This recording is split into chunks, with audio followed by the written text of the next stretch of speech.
Hello and welcome to the first session for tax. Tax जो अब नए finance act के साथ हम पढ़ेंगे। जून एक साल का ऐसा पीरियड होता है जब नया फाइनेंस एक्ट आता है। उस नए फाइनेंस एक्ट के हिसाब से नए प्रोविजंस हम पढ़ते हैं। इसलिए मेरी रिकमेंडेशन हमेशा स्टूडेंट्स को ये होती है कि जब भी आप कोई भी टैक्स का पेपर प्लान करें, मार्च में ना करें। बाय एनी चांस अगर मार्च में वो पेपर क्लियर नहीं हुआ तो जून में नया फाइनेंस एक्ट पढ़ना पड़ेगा। तो जून वो वाला पीरियड है जब से हम एक नया फाइनेंस एक्ट उठाते हैं। एंड दैट्स द रीजन मैं जून में इसको हमेशा प्रेफर करती हूँ कि मैं लाइव लूं, ताकि ये पहले क्वार्टर में ही अगर स्टूडेंट प्रिपेयर कर ले, किसी कारण से पेपर लॉन्च नहीं हो, वो क्लियर नहीं कर पाए या वो बैठ नहीं पाए, एटलीस्ट नेक्स्ट में यानी कि सितंबर एग्जाम में ये फाइनेंस एक्ट उसको सेम टू सेम मिले। तो हम अब इस जून अटेम्प्ट के लिए जो पढ़ेंगे that is going to be finance act 2022। ये एप्लीकेबल होगा सितंबर 23 के लिए, दिसंबर 23 के लिए एंड मार्च 24 के लिए, यानी आने वाले पूरे साल फाइनेंस एक्ट 2022 आप पढ़ने वाले हैं। तो इस फाइनेंस एक्ट की शुरुआत करते हैं। पहले इस पेपर को समझते हैं। सबसे पहला तो ये समझते हैं कि ये पेपर आपके सिलेबस में जोड़ा ही क्यों गया है, because that always used to be my question. यार जरूरी थोड़ी ना है मैं टैक्स प्रोफाइल में काम करूं, फिर मुझे क्यों टैक्स पढ़नी पड़े। लेकिन पॉइंट ये भी आता है, जब तक टैक्स आप पढ़ेंगे नहीं, आपको पता कैसे चलेगा कि आपको टैक्स प्रोफाइल में काम करना है या नहीं करना है। यानी इस प्रोफाइल में उतर के ही तो पता चलेगा if this profile is there for you or not. Guys can you hear me? मुझे सुन सकते हो, देख सकते हो? Any network issue? Yes ma'am. ठीक है, चलिए जी। तो अब इस सवाल पे हिट करते हैं कि एसीसी सिलेबस में टैक्स को जोड़ा ही क्यों गया है, मतलब why is this paper important for us at all. तो सबसे पहली चीज, क्योंकि बहुत सारी नौकरियां टैक्स रिलेटेड होती है। दिस इज द पेज और स्क्रीनशॉट आइल से जो आपके एसीसीए करियर्स से मैंने उठाया है, आपके एसीसीए वेबसाइट से उठाया है। यहां पे आप इंडिया में अगर जॉब्स देखें, UK accounts and taxation related jobs हैं। ये जॉब लेटेस्ट में आई हुई है, बहुत पुरानी जॉब नहीं है ये, it's a new job. Then आपको यूएस टैक्स के बेसिस पे एक दिन पहले की ये पोस्ट दिखेगी। Now you will ask this question कि मैम हम तो यूके टैक्स पढ़ेंगे। हम चाहे यूके टैक्स पढ़ें चाहे हम इंडियन टैक्स पढ़ें, जब हम एक बार इस पेपर को पढ़ लेते हैं तो हमें समझ में आ जाता है कि टैक्स को इंटरप्रेट कैसे करना है। जब मैं कॉर्पोरेट ट्रेनिंग्स लिया करती थी, उस टाइम पे मैंने मॉरिशियस टैक्स लॉज के ऊपर भी ट्रेनिंग ली है। Why? Because when you study the tax provisions of one country, तो आपको समझ में आ जाता है कि इनको रीड और इंटरप्रेट कैसे करना है। तो किसी और देश के अगर टैक्स लॉज आपके सामने आते हैं, उनको समझने में टाइम लग सकता है, but still you know how to interpret them, you know what the act wants from you. तो ये चाहे यूएस टैक्सेशन हो चाहे कोई और टैक्सेशन हो, एसीसीएस फिट बैठते हैं इस रोल में। अगर मैं इसकी और बात करूं कि ये तो दो ही जॉब्स हैं, और जॉब्स भी हैं। देखो वापस से यूएस डायरेक्ट टैक्सेशन, हैदराबाद की है ये। This is due point India private limited की, ये 3 दिन पुरानी है। मैं आज से 3 दिन पुरानी की बात कर रही हूँ। These screenshots have been taken yesterday.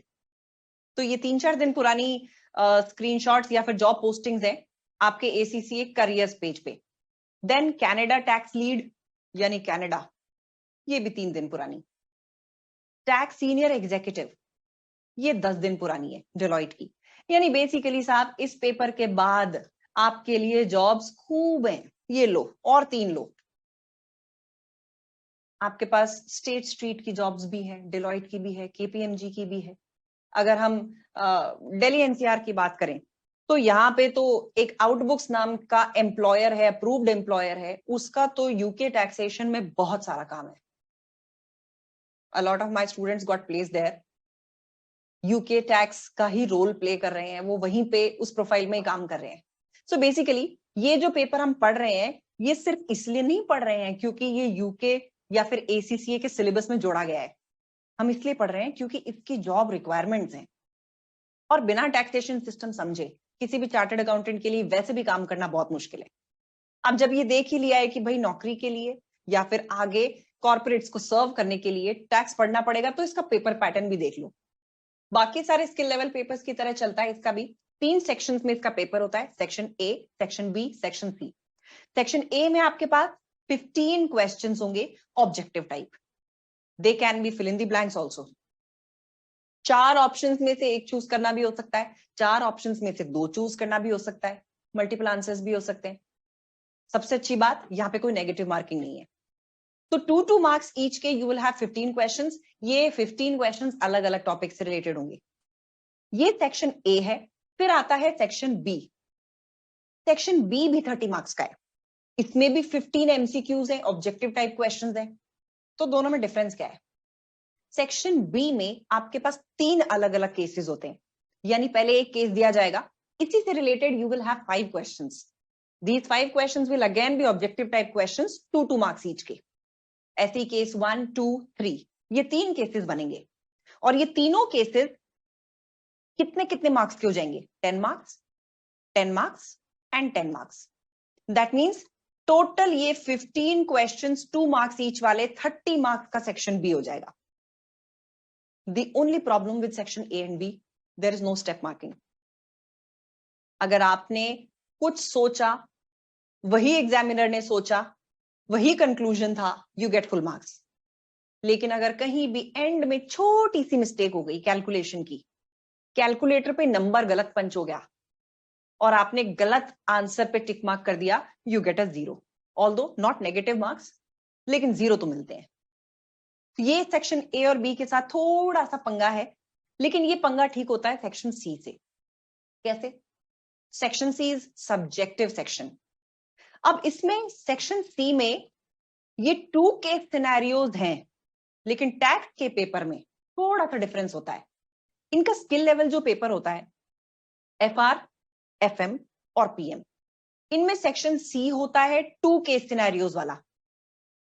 क्योंकि टैक्स थोड़ा सा एक स्पेशल है, इसलिए इसके जो सिनेरियोज होते हैं वो 3 हो जाते हैं। And these scenarios they are totally practical, पर इसमें जो थ्योरी का पोर्शन होता है दैट इज अप्रोक्सीमेटली 20-25% का, उससे ज्यादा नहीं।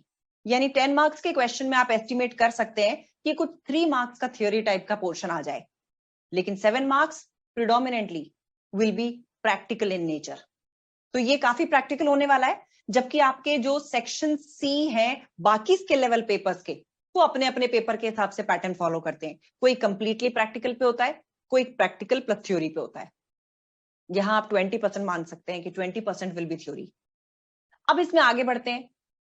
जो आपका सिलेबस है, जिसकी वजह से बाकी स्किल लेवल पेपर से इसका सेक्शन सी अलग होता है,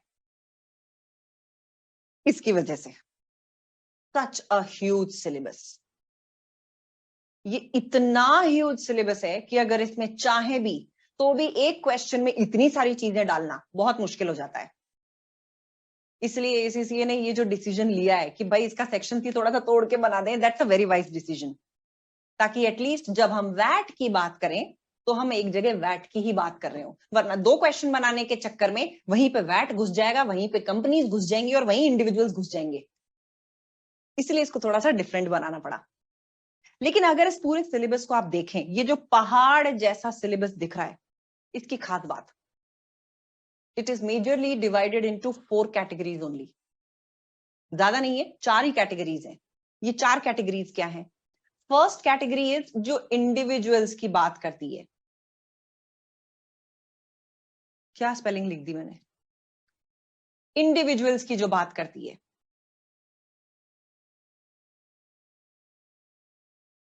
इंडिविजुअल्स की, हाँ, मेरे और आपके जैसे लोगों की। मतलब हमारी कमाई के सोर्सेस क्या क्या हैं? हम सैलरी से पैसा कमाते हैं, हम हमारे बिजनेस से पैसा कमा सकते हैं, हम प्रॉपर्टी से पैसा कमा सकते हैं, हम पेंशन से पैसा कमा सकते हैं, वो सारी चीजें। सो इंडिविजुअल्स से रिलेटेड एक पोर्शन है जो आपको इस यूके टैक्सेशन के सारे सिस्टम में पढ़ना है। देन अनदर कंपनीज के बारे में पढ़ेंगे, यानी हम बात करेंगे कॉरपोरेशन टैक्स की। वहां पे हम कंपनीज टैक्स नहीं बोलते, कॉरपोरेशन टैक्स बोलते हैं। तीसरा कैटेगरी वैट, इनडायरेक्ट टैक्स है ये। और आपके लिए सबसे अच्छी बात, जो आप लोगों का दुबई प्लेसमेंट प्रोजेक्ट है वो वैट की वजह से है। दुबई में बहुत सारे एसीसीएस के लिए जॉब अपॉर्चुनिटीज हैं। Why? They have introduced VAT in last 3-4 years only. ये वैट से जो स्ट्रगल है वो मीट आउट करने के लिए a lot of ACCAs are being hired by Dubai. So ये आपका जो वैट वाला सिस्टम है that is going to be very progressive for your success and your career. और चौथी चीज CGT, चार्जेबल गेन्स. यानी ये जो बाकी कैटेगरीज हैं ये तो नॉर्मल इनकम जनरेशन आइडियाज के ऊपर टैक्स क्रिएट करती हैं, लेकिन ऐसा भी तो होता है लोग कभी कभार अपने लैंड बेच देते हैं, बिल्डिंग बेच देते हैं, तो ऐसे केस में होता है कैपिटल गेन. और कैपिटल गेन पे टैक्स अलग तरीके से लगता है, वो होता है CGT. सो हम पूरे टैक्स सिलेबस को 4 अलग अलग हेड्स में पढ़ने वाले हैं. पहला, हम इंडिविजुअल से रिलेटेड टैक्सेशन पढ़ेंगे. नंबर 2, कंपनी से रिलेटेड पढ़ेंगे. नंबर 3, एक इनडायरेक्ट टैक्स होता है वैट, हम उसको पढ़ेंगे. और चौथा, जो स्पेशल नेचर के फिक्स्ड एसेट्स बेचने की वजह से किसी भी आइटम पे गेन हुआ उस पे होने वाला टैक्स, यानी कि चार्जेबल गेन टैक्स CGT, ये पढ़ेंगे हम. कैपिटल गेन टैक्स है ये 4 ही हेड्स, लेकिन चैप्टर बहुत सारे हैं. अब इनको अगर देखें ये कहां दिखते हैं, ये पूरा इंडिविजुअल्स है, चैप्टर नंबर 13 तक. This is complete individuals. Corporation tax, this is companies, ये कंपनी रिलेटेड टैक्स है. Then comes your CGT.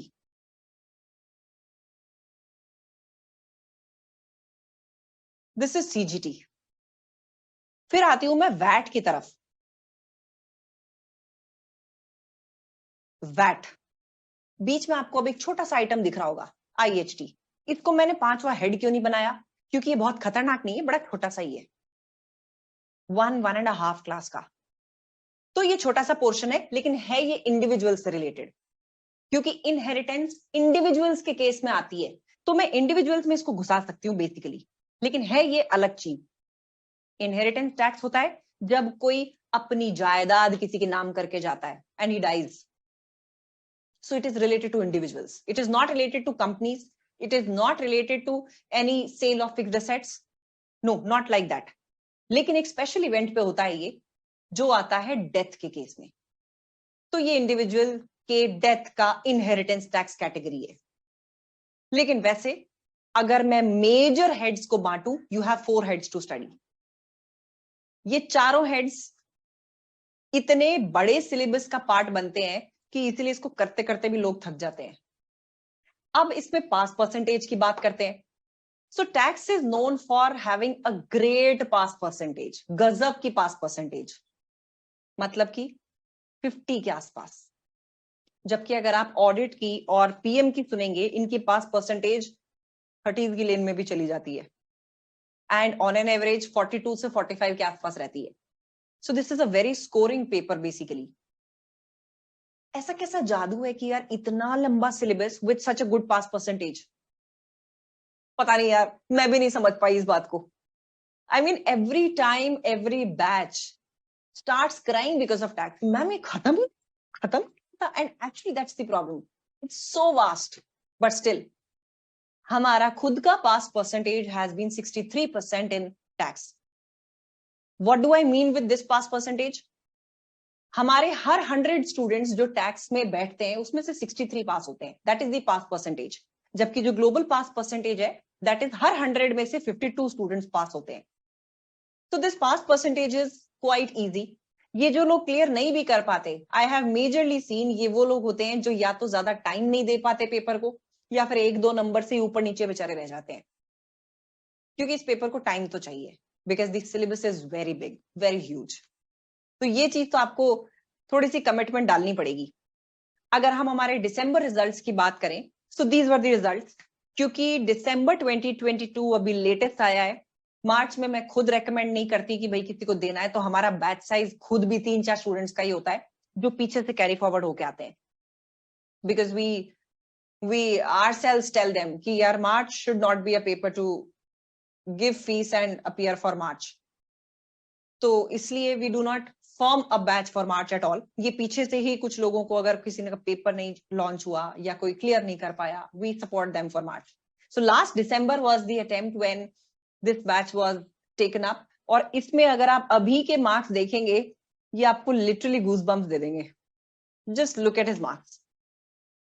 चेतना, प्रियंका, अनुज, हरवीन, मतलब मेजॉरिटी को अगर आप देखोगे इनके मार्क्स 60 प्लस आए हैं, यानी टैक्स बहुत स्कोरिंग है।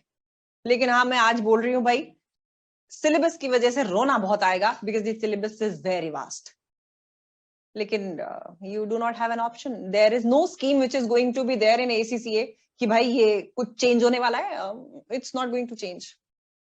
अब हम अगर पढ़ेंगे तो हम कौन सा मटेरियल रेफर करेंगे? We are going to refer Kaplan. Kaplan की अब थोड़ा सा इशू ये है कि हार्ड कॉपी बुक्स अभी अवेलेबल नहीं है, लेकिन सॉफ्ट कॉपी है। तो वील गाइड यू कि सॉफ्ट कॉपी आपको कहां से मिलेगी, आपको कहां से परचेज करनी है। This is also the screenshot which I have taken from the soft copies which I have bought. तो सॉफ्ट कॉपीज से पढ़ेंगे, दैट्स एब्सोल्युटली फाइन। हाँ, हार्ड कॉपी का वेट नहीं कर सकते because we do not know कि हार्ड कॉपीज कब तक आएंगी। So let's just begin reading with soft copies only. अब आते हैं कि आपको क्या क्या चीजें इस पेपर में यूज करनी है। बेसिकली हर आइटम जो आपको हिट करना है। अब इस पेपर का सिलेबस इतना लंबा है तो एग्जाम किट करनी बहुत जरूरी है। किसी भी प्रोविजन को समझने के लिए स्टडी टेक्स्ट पढ़नी पड़ेगी, यानी आपको स्टडी टेक्स्ट और एग्जाम किट, ये तो आपके लिए गुरु ग्रंथ हो ही गए। दूसरी चीज, जो नोट्स मैंने बनाए हैं they are to be used by you also. मतलब हम आपको वो डाउनलोडेबल फॉर्म में LMS के थ्रू देंगे, हमारे लर्निंग मैनेजमेंट सिस्टम के थ्रू देंगे। वो अपने आप आपको मिल जाएंगे, आप उसको डाउनलोड करिए, प्रिंट आउट लीजिए। अगर आपको लगता है कि वहां पे कोई चीज मैंने शॉर्ट में डाली है, आपको और डिटेल डालनी है, उसी के ऊपर लिख लो। लेकिन ये नोट्स जो मैं क्लास में चलाऊंगी वही वाले नोट्स हैं, ताकि आप उसको रिलेट कर पाए पढ़ते टाइम कि यहाँ पे मैम ने क्या बोला था। I have prepared these notes in a crisp way, in an understandable way. क्यों? क्योंकि बुक में इन्हीं प्रोविजंस को समझाने के लिए अलग अलग सेंटेंसेस में कैप्लन ने एक ट्रायल मारी है। एक ही प्रोविजन को समझाने के लिए 3 बार एग्जाम्पल्स दिए। तो ये एग्जाम्पल्स मैं आपको मुंह से बोल के बता रही हूँ। So what you are suppose to have in the notes is कि प्रोविजन बोलता क्या है। तो आपको नोट्स में प्रोविजन चाहिए बेसिकली। और इनमें आपको अगर लगता है, because we can not create पूरी की पूरी डिटेल्ड नोट्स, कोई मतलब नहीं है, फिर तो एक दूसरी बुक क्रिएट हो जाएगी ना। इसलिए इनको बराबर डिटेल में नहीं बनाया गया है। ये इस हिसाब से बनाए गए हैं कि आपको जो करना है एग्जैक्ट वो चीज आपको यहां मिले, कुछ भी एक्स्ट्रा ना मिले, फिल्टर्ड कंटेंट मिले। अगर इसमें आपको लगता है कि नहीं मुझे थोड़ा सा और एडिशन करना है, आप बिल्कुल करिए, because these notes we will give you as downloadable version. आप डाउनलोड करिए, प्रिंट आउट ले लीजिए और उसमें डालते जाइए। No said no learning provider will do that, so you will have to procure the books on your own. We will guide you कि books आपको कहां से मिलेंगी। ठीक है, नेक्स्ट पे आते हैं ACCA का प्रैक्टिस प्लेटफॉर्म। ये प्रैक्टिस करना बहुत जरूरी है। तो जब आप सिलेबस कंप्लीट कर लेंगे, I will tell you how to use the practice platform. वैसे अगर आप पीछे से कोई और पेपर देके आए हैं तो you would be aware about it. Practice platform पे एक पेपर आपको पूरा करने को मिल जाएगा, दैट्स द बेस्ट पार्ट। उसके अलावा हम आपको देंगे 5 सेक्शन A के टेस्ट, यानी जिसमें सेक्शन A के क्वेश्चंस होंगे। दूसरी चीज, सेक्शन B के भी टेस्ट हम आपको देंगे 3। सेक्शन B के कम क्यों देंगे? क्योंकि सेक्शन B के क्वेश्चंस में कोई ना कोई पार्ट ऐसा होता है जो दूसरे सिलेबस एरिया से आ जाता है। तो जब तक ये बाकी सिलेबस एरियाज आप नहीं कर लेंगे, तब तक हम सेक्शन B हिट नहीं कर पाएंगे। इसलिए सेक्शन B के टेस्ट कम होते हैं। मैं भी सेक्शन B को कम ही प्रैक्टिस करा पाती हूँ। इंडिविजुअल्स में इनहेरिटेंस टैक्स घुस जाएगा, इंडिविजुअल्स में CGT घुस जाएगा, यानी जब तक मेरा CGT और इंडिविजुअल्स दोनों नहीं हो, मैं सेक्शन B के क्वेश्चंस नहीं करा सकती। इसलिए मुझे भी क्लास में सेक्शन B के क्वेश्चंस बहुत कम मिलते हैं कराने को। सेक्शन C, इसके हम आपको 2 टेस्ट देंगे, so that we prepare you before the mocks कि आपको किसी भी क्वेश्चन को प्रेजेंट कैसे करना है, कैसे फॉर्मूलाज लगाने हैं, क्या वर्किंग्स होनी चाहिए, कैसा दिखना चाहिए। We will evaluate them and इसकी स्कोरिंग मुझे ही करनी पड़ेगी। तो ये 2 टेस्ट आपको मिलेंगे। इसके बाद में होंगे आपके मॉक्स। अब अगर ये 7 स्टेप्स आप फॉलो करते हैं तो आई कैन गारंटी आपको टैक्स में पास होने से कोई नहीं रोक सकता। लेकिन इसमें से अगर आप ये सोचें कि मैं सिर्फ क्लासेस देख के चला जाऊं और पास हो जाऊं, तो वो तो नहीं होगा। पास होने के लिए खुद से तो प्रैक्टिस करनी पड़ेगी। तो ये खुद से प्रैक्टिस करने वाला जो पोर्शन है, ये आपको बहुत ध्यान रख के अपने दिमाग में बिठा लेना है। सिर्फ क्लासेस देखने से पास नहीं होते हैं। जब तक क्वेश्चंस खुद करते नहीं है, तब तक you won't get to know कि मैं कहां फंस रहा हूं, what is my weaker point. इसलिए जैसे 10th में मैथ्स प्रैक्टिस करते थे, साइन थीटा कॉस थीटा, जब तक खुद से नहीं करते थे तब तक नहीं होती थी। यहां पे भी यही है, खुद से करना है, that's the point. Any confusion in this or anything related to whatever I have covered till now? कहीं भी कोई कंफ्यूजन बताओ? No ma'am. ओके, चलिए अब हमारा ट्रेनिंग प्लान क्या होगा? So this is something which you all need to know before joining the classes.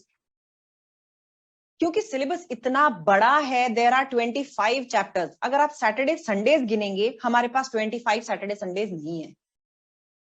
Count कर लो चाहो तो। We do not have 25 Saturday Sundays. इसका मतलब मुझे कुछ तो जुगाड़ बैठाना पड़ेगा, आपकी एक्स्ट्रा क्लासेस लेनी पड़ेंगी। बट एक्स्ट्रा क्लासेस में प्रॉब्लम ये होती है कि जो स्टूडेंट्स वर्किंग है वो बेचारे एक्स्ट्रा क्लासेस में आ ही नहीं पाते, क्योंकि मेरी प्रॉब्लम क्लासेस भी एक्स्ट्रा होती हैं, वीकडेज में होती हैं। तो पहले तो वो 4 प्रॉब्लम क्लासेस वीकडेज में होंगी, फिर अगर मैंने 5-6 सेशंस वीकडेज में रख दिए तो तुम्हारे लिए मैनेज करना इंपॉसिबल हो जाएगा। So what we have planned is, इस पूरे सिलेबस में कुछ चैप्टर्स ऐसे हैं जो बहुत ही बेसिक हैं, बहुत ही इजी हैं, जैसे पेंशन, जैसे पार्टनरशिप्स, जैसे नेशनल इंश्योरेंस, जैसे टैक्स एडमिनिस्ट्रेशन ऑफ इंडिविजुअल्स, ऐसे ही चार्जेबल गेन्स फॉर कंपनीज। ये चैप्टर्स ऐसे हैं जिनमें समझने का कम है, लर्न करने का आइटम ज्यादा है। यानी अगर ये किया तो ये पेनल्टी लगेगी, ये किया तो ये होगा। इन चैप्टर्स पे हम लाइव क्लास बर्बाद नहीं करेंगे। I would like to devote the live class to cover up more exam kit questions rather than doing pensions and partnerships in the live class. तो ये आपको कंटेंट रिकॉर्डेड मिलेगा। अब ये करना कब है वो मैं टाइम पे आपको बताऊंगी, क्योंकि इनका कहीं ना कहीं कुछ रिलेशन पिछले चैप्टर्स से होगा। तो आप अपनी इच्छा से इनको स्टार्टिंग से करना चालू मत कर देना, that will be a disaster. मैं अपने आप बताऊंगी कि कब आपको कौन सा चैप्टर उठाना है, लेकिन प्लीज प्रिपेयर्ड रहना। ये कुछ पोर्शंस ऐसे हैं जो आपको प्री रिकॉर्डेड मिलेंगे, because it's impossible to complete 25 chapters in 18 sessions. हो ही नहीं सकता। हर सेशन में मुझे एक से ज्यादा चैप्टर कंप्लीट करना है, मेरे बस का नहीं है भाई, क्योंकि इतने प्रोविजंस हैं। जब मैं 3 घंटे पढ़ाते पढ़ाते थक जाऊंगी, तुम सुनते सुनते थक जाओगे, and I can not keep on raining heavily on you all. दिमाग की भी कैपेसिटी होती है, दिन के 10 ज्यादा से ज्यादा 12 प्रोविजंस वो कर सकता है, उससे ज्यादा नहीं कर सकता। तो ये प्री रिकॉर्डेड जो मटेरियल होता है, ये आपको अलग से पढ़ना ही पड़ेगा, इसके अलावा कोई ऑप्शन ही नहीं है हमारे पास।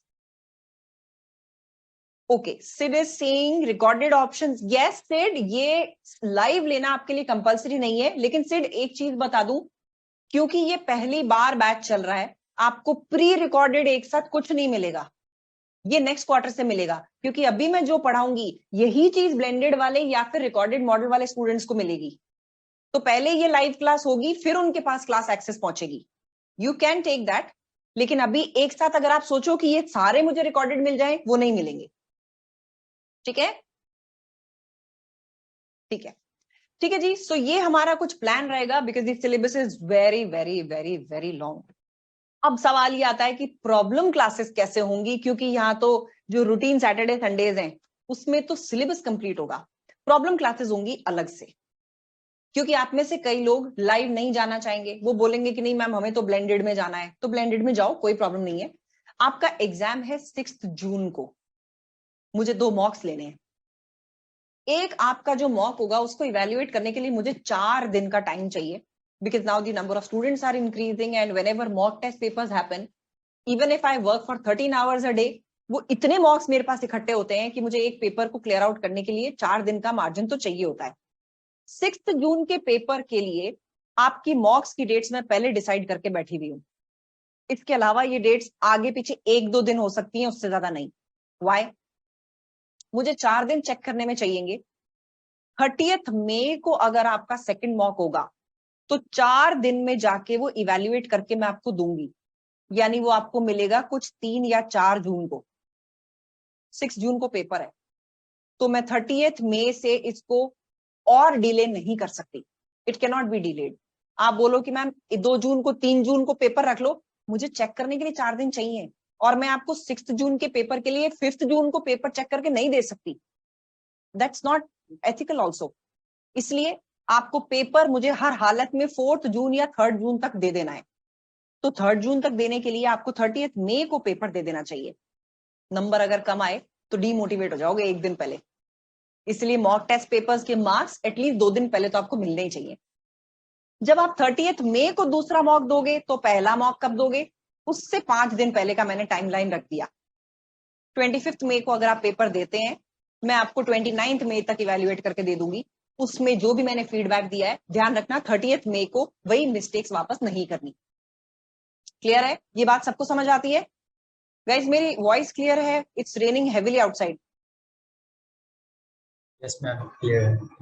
ठीक है, कुछ इको या बारिश की आवाज आ रही है मेरी आवाज के साथ? नहीं, अभी नहीं आ रही। No ma'am. ठीक, चलो ओके। चलिए जी, सो ये आपके मॉक्स की डेट्स रहेंगी। अब ये जो प्रॉब्लम क्लासेस हैं, इनके हिसाब से ही मैंने सेट करी है। इसमें अगर आप लोग जो भी ज्वाइन करेंगे, आप लोग को एक आध दिन कोई आगे पीछे सरकवाना है, दैट्स एब्सोल्युटली फाइन। टाइमिंग्स होंगे आपके ऑफिस के बाद वाले, यानी हम ऑड आवर्स ही पढ़ा करेंगे, बिकॉज ऑब्वियसली आप लोग ऑफिस के बाद ही प्रॉब्लम क्लास में बैठ पाएंगे। मैं दिन में रखूंगी तो तुम लोग आओगे ही नहीं, तो वो प्रॉब्लम क्लास का कोई मतलब ही नहीं बैठता। आपका अगर फर्स्ट मॉक है 25th मई को, आपकी लास्ट प्रॉब्लम क्लास 23rd मई को I will have to do. So 23rd मई तक आपको अपना सिलेबस कंप्लीट रखना है। उसके बाद में आपको सिर्फ रिवीजन करना है। उस रिवीजन में भी I will keep on guiding you कि रिवीजन कैसे करना है, क्या करोगे, कौन से क्वेश्चंस रोज करोगे, और फिर मॉक टेस्ट पेपर्स आप देंगे। ये सारी की सारी क्लासेस के बीच में अप्रोक्सीमेटली 2 वीक्स का गैप है। 6 अप्रैल से 25 अप्रैल में लंबा गैप क्यों है? क्योंकि यहाँ पे चैप्टर्स बहुत ज्यादा हैं, 7 से 13 बहुत ज्यादा चैप्टर्स हैं करने के लिए। 25 अप्रैल से 9th में अप्रोक्सीमेटली 2 वीक्स, 2 आइटम्स हैं जिसमें IHT बहुत छोटा है। 9th में से 23rd में अगेन अप्रोक्सीमेटली 2 वीक्स, क्योंकि CGT और वैट काफी छोटा टॉपिक है। तो ये डेट्स मैंने ऐसे ही सेट करी हैं कि आपका जो टारगेट है वो आप कंप्लीट कर पाए। ये मुझे पता है कि इसमें कितना टाइम लगेगा। तुम्हें देखने में लग सकता है कि मैम 6 चैप्टर, 6 अप्रैल को प्रॉब्लम क्लास होगी, आज तो 18th है। I'll tell you it's not very easy to complete first 6 chapters. एक तो ये पेपर नया है, इस पेपर से अभी इक्विप होने में तुम्हें टाइम लगेगा। उसके बाद में इस पे जब क्वेश्चंस प्रैक्टिस करोगे तो उसमें टाइम लगेगा। इसलिए फर्स्ट क्लास थोड़े से टाइम गैप के बाद मैंने रखी है, ताकि पहले पेपर से थोड़ा सा एक इंट्रोडक्शन हो जाए। फिर आप फर्स्ट 6 चैप्टर्स जब कंप्लीट करेंगे तब जाके हम 6 अप्रैल को मिलेंगे। तो ये इस हिसाब से पैटर्न सेट किया हुआ है, कुछ सोच समझ के। लेकिन आप बोलो कि नहीं मैम 6th नहीं 5th रख लें, 6th नहीं 7th रख लें, वो चलता है, that change we can do, but that can happen only when we have the final student number. मतलब आप जब फाइनली ज्वाइन करेंगे तभी आप बोलेंगे, वरना ऐसा नहीं हो कि डेट शिफ्ट करा दी और ज्वाइन किया नहीं, तो बेचारे जो बच्चे ज्वाइन कर रहे हैं उनके हिसाब से we have to fix this up. अब ये कुछ कैलेंडर आपका ऐसा दिखेगा, प्रॉब्लम क्लासेस का और मॉक टेस्ट का। ये जो येलो वाले हैं ये आपके मॉक टेस्ट पेपर की डेट्स हैं, ये जो ब्लू वाली हैं ये आपकी प्रॉब्लम क्लासेस की डेट्स हैं। इस तरह का मैं एक आपको पूरा कैलेंडर बना के दूंगी। क्यों बना के दूंगी? क्योंकि बहुत सारी चीजें हैं which we do. Section A के टेस्ट देने हैं, सेक्शन बी के टेस्ट देने हैं, सेक्शन सी के टेस्ट देने हैं। किस दिन होंगे, कब होंगे, ये सारी चीजों के लिए आपको पता होना चाहिए कि आपकी डेट्स क्या हैं।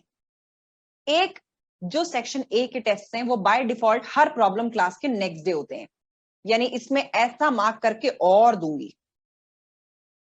एक होगा 31 मार्च को, ये इस तरह का कैलेंडर बना के दूंगी।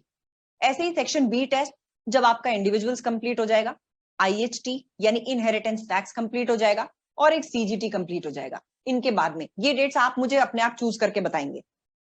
आप लोग अपने हिसाब से, हम लोग व्हाट्सएप ग्रुप पे भी कनेक्टेड रहेंगे, लाइव बैच में हो तो लाइव डिस्कस कर ही लेंगे। इसकी डेट्स आप लोग मुझे चूज करके बताएंगे। ऐसे ही सेक्शन सी के जो 2 टेस्ट हैं इनकी डेट्स आप लोग मुझे चूज करके बताएंगे कि मैम हमें इस दिन तक का टाइम दे दो, हम इस दिन तक पढ़ते हैं and then we will give the test. ये टेस्ट मैं इवेल्युएट करके दूंगी। जो सेक्शन ए और बी के टेस्ट हैं ये ऑटोमेटिकली इवेल्युएट होके आएंगे, यानी आप जैसे सबमिट करेंगे स्कोर भी आ जाएगा, आपने क्या गलती करी है वो भी आ जाएगा, क्या सही आंसर है वो भी आ जाएगा। The question which may arise in your mind is, क्या हम बीपीपी करें? बेटा तुम कैप्लन करके ही परेशान हो लोगे, बीपीपी तक तुम पहुंच ही नहीं पाओगे। And I am buying PPP also. तो बीपीपी से मुझे जो लगेगा कि ये कॉन्सेप्ट्स मेरे स्टूडेंट्स को और अच्छे से पता होना चाहिए, I will already include that here or there in any of the tests. So don't worry, वो मेरी जिम्मेदारी है कि बीपीपी की अच्छी चीजें मैं आपको कोर्स में क्लब करके दे दूं। इसलिए प्लीज मेहरबानी करके अगर मुझसे पढ़ें तो बीपीपी और कैप्लन दो नावों में बिल्कुल सवार ना हो। I will strictly say that. तुम्हें सिर्फ कैप्लन करनी है, ढंग से करनी है, और प्रोविजंस करने हैं, ढंग से करने हैं। एनी डाउट इन दिस या शॉक लग गया? शॉक तो लग गया मैम। यार ये पेपर ऐसा ही है, सॉरी।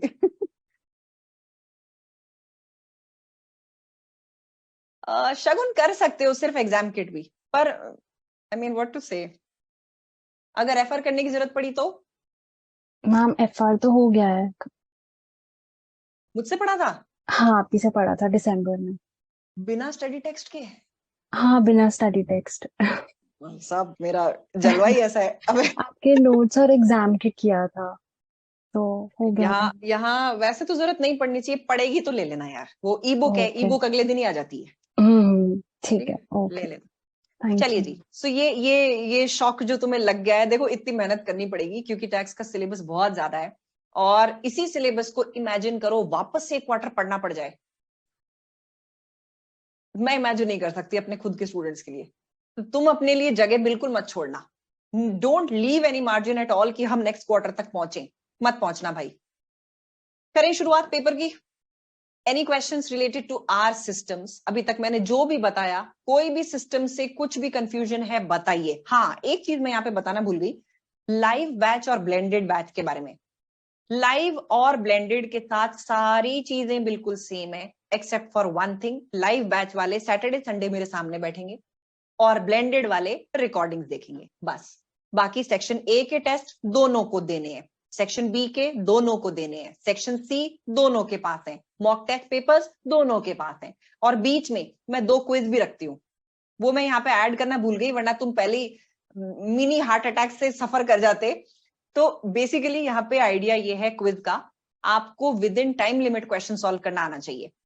यानी कि ये क्विज भी मैं आपकी मर्जी से ही रखूंगी, जिस दिन तुम लोग बोलोगे कि हाँ मैम अब रख लो मैम, अब वी आर रेडी।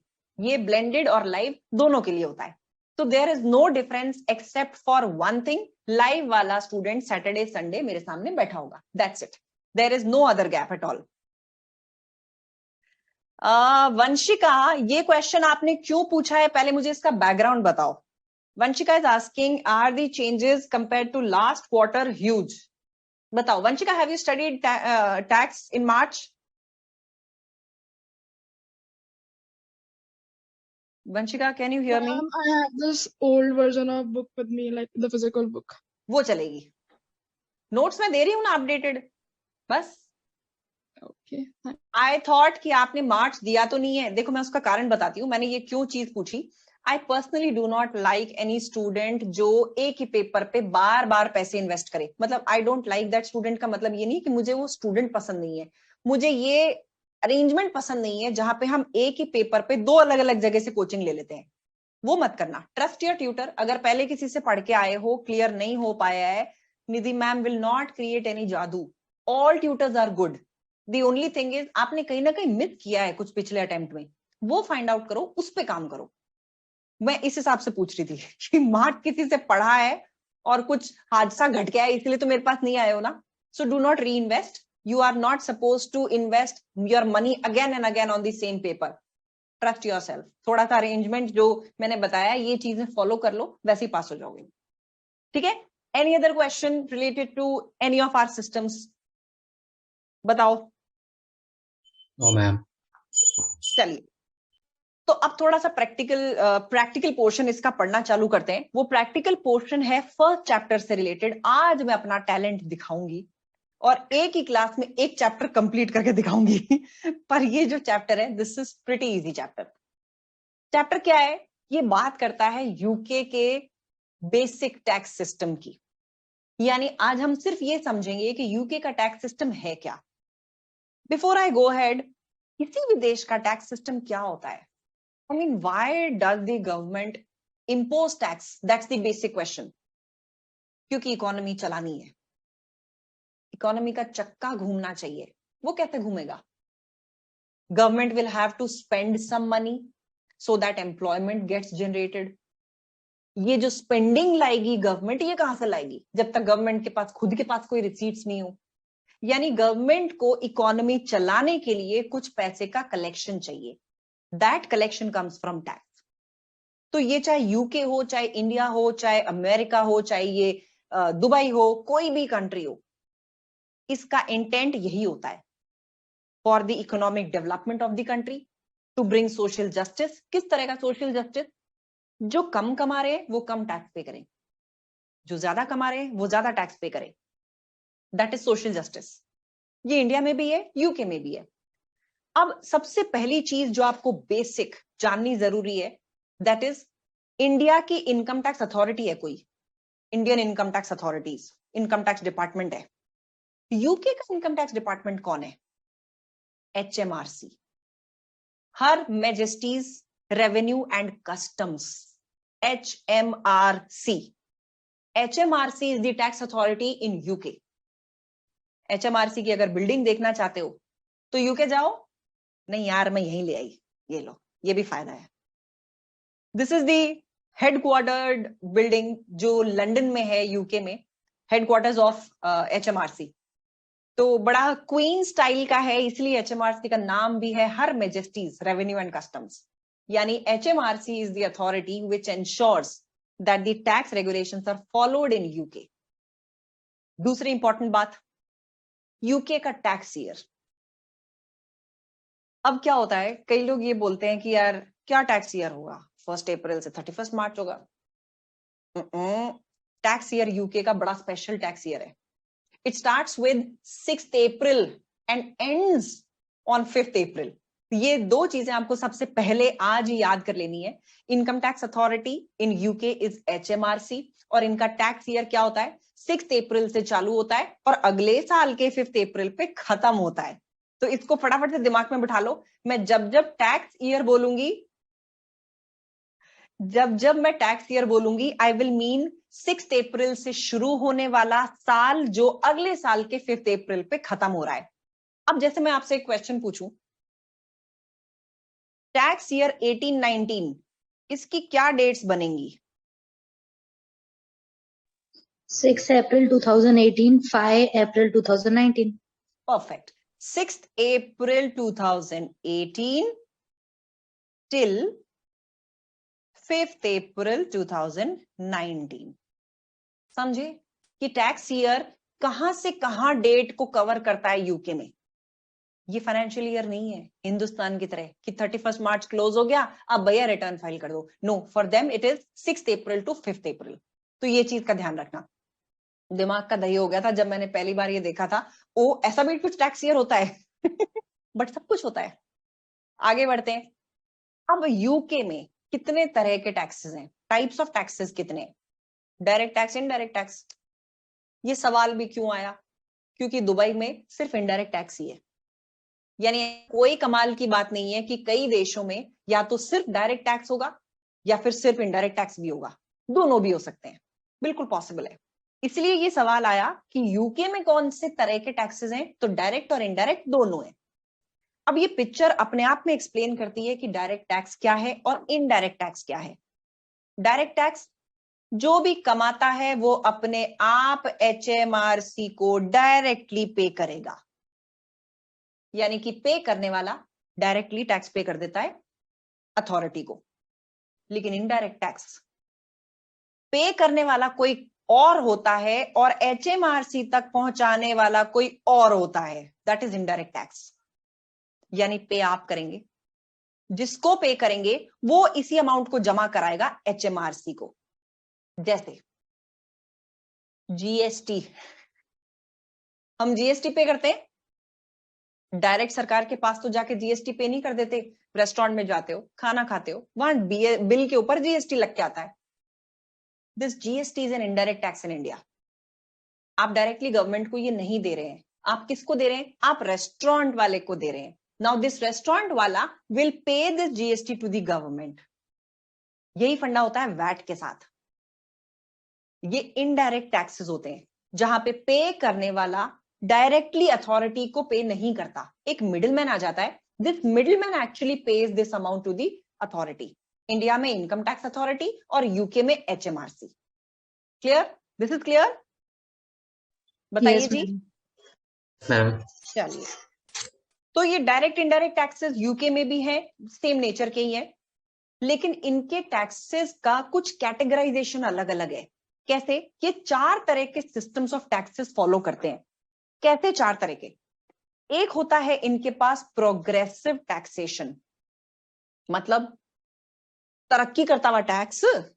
मतलब आप जितनी तरक्की करेंगे उतना ही टैक्स बढ़ता चला जाएगा। As your income will rise, the tax will also rise. ये इंडिया में भी है। आप अगर कुछ अमाउंट ऑफ इनकम तक कमाते हैं, 5 लाख तक कमाते हैं तो 10% पे टैक्स पे करते हैं। 5 लाख से 10 लाख कमाते हैं तो आप 20% पे टैक्स पे करते हैं। अगर आप 10 लाख से ज्यादा कमाते हैं तो 30% पे टैक्स पे करते हैं। This is progressive taxation. तुम ज्यादा तरक्की करते रहो, डिपार्टमेंट को अपना हिस्सा दे दो विद एन इंक्रीज रेट।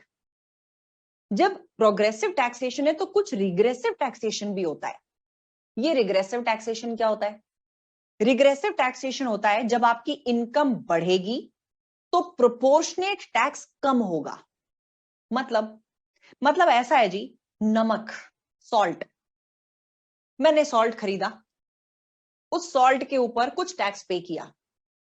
जब मैं 1000 पाउंड्स कमाती थी तब भी उतना ही नमक खाती थी और नमक पे उतना ही टैक्स पे करती थी। जब मैं 1 लाख पाउंड्स कमाती हूं तो क्या मैं नमक ज्यादा खाने लग जाती हूँ? नमक तो उतना ही खाएंगे यार। यानी सॉल्ट पे होने वाला टैक्स उतना ही रहेगा। तो अगर मैं इस प्रोपोर्शन की बात करूं, लेट्स सपोज मैं पहले सॉल्ट पे टैक्स पे करती थी 10 पाउंड्स का, अभी भी मैं पे करूंगी 10 पाउंड्स का। याद रखना, हम यहाँ पे टैक्स के पेपर में पाउंड्स में बातें करेंगे, because we are talking about UK tax. हम यूके टैक्स की बात कर रहे हैं, यानी हर अमाउंट पाउंड्स में होगा। डॉलर भूल जाओ, इंडियन रुपीज भूल जाओ, we are going to talk strictly in terms of pounds. तो अब क्या होगा जी? अब ये होगा कि मैं पहले 10 पाउंड्स का सॉल्ट पे टैक्स पे करती थी जब मेरी कमाई हुआ करती थी 1000 पाउंड्स। जब मेरी कमाई 1 लाख पाउंड्स हो गई तो भी मैं सॉल्ट तो उतना ही खा रही हूं और टैक्स भी उतना ही पे कर रही हूं। तो अगर इस प्रोपोर्शन को चेक किया जाए, 10 ऑन 1000 की income into 100 is the percentage जो मैं पहले पे किया करती थी, और अब 10 upon 1 lakh is the percentage of tax which I pay right now. ये परसेंटेज ज्यादा आएगी, ये परसेंटेज कम आएगी। इसको बोलते हैं रिग्रेसिव टैक्सेशन। जब आपकी इनकम बढ़ती है तो प्रोपोर्शन ऑफ टैक्स गिरता चला जाता है। आप ज्यादा कमाते जाते हैं लेकिन इस आइटम के ऊपर टैक्स आप उतना ही पे करते हैं जितना पहले पे कर रहे थे। यानी पेट्रोल के ऊपर टैक्स, डीजल के ऊपर टैक्स, गैस के ऊपर टैक्स। अगर इस तरह की चीजों पे आप टैक्स पे कर रहे हैं, आपकी इनकम बढ़ती जाएगी लेकिन ये टैक्स उतना ही रहेगा जितना आप पहले दिया करते थे। ना तो आप पेट्रोल ज्यादा फूंकने लग जाएंगे, ना डीजल ज्यादा फूंकेंगे, ना गैस ज्यादा यूज करने लग जाएंगे कि यार अब मेरी ना तनख्वाह बढ़ गई तो तू ऐसा कर, जो 2 रोटी बनाती थी अब तू 12 रोटी बना मेरी। अज्यूमिंग कि तुम्हारी डाइट उतनी है, हाँ खुशी के मारे ज्यादा खाने लग गए हो तो बात अलग है। क्लियर? ये बात सही है? बताओ।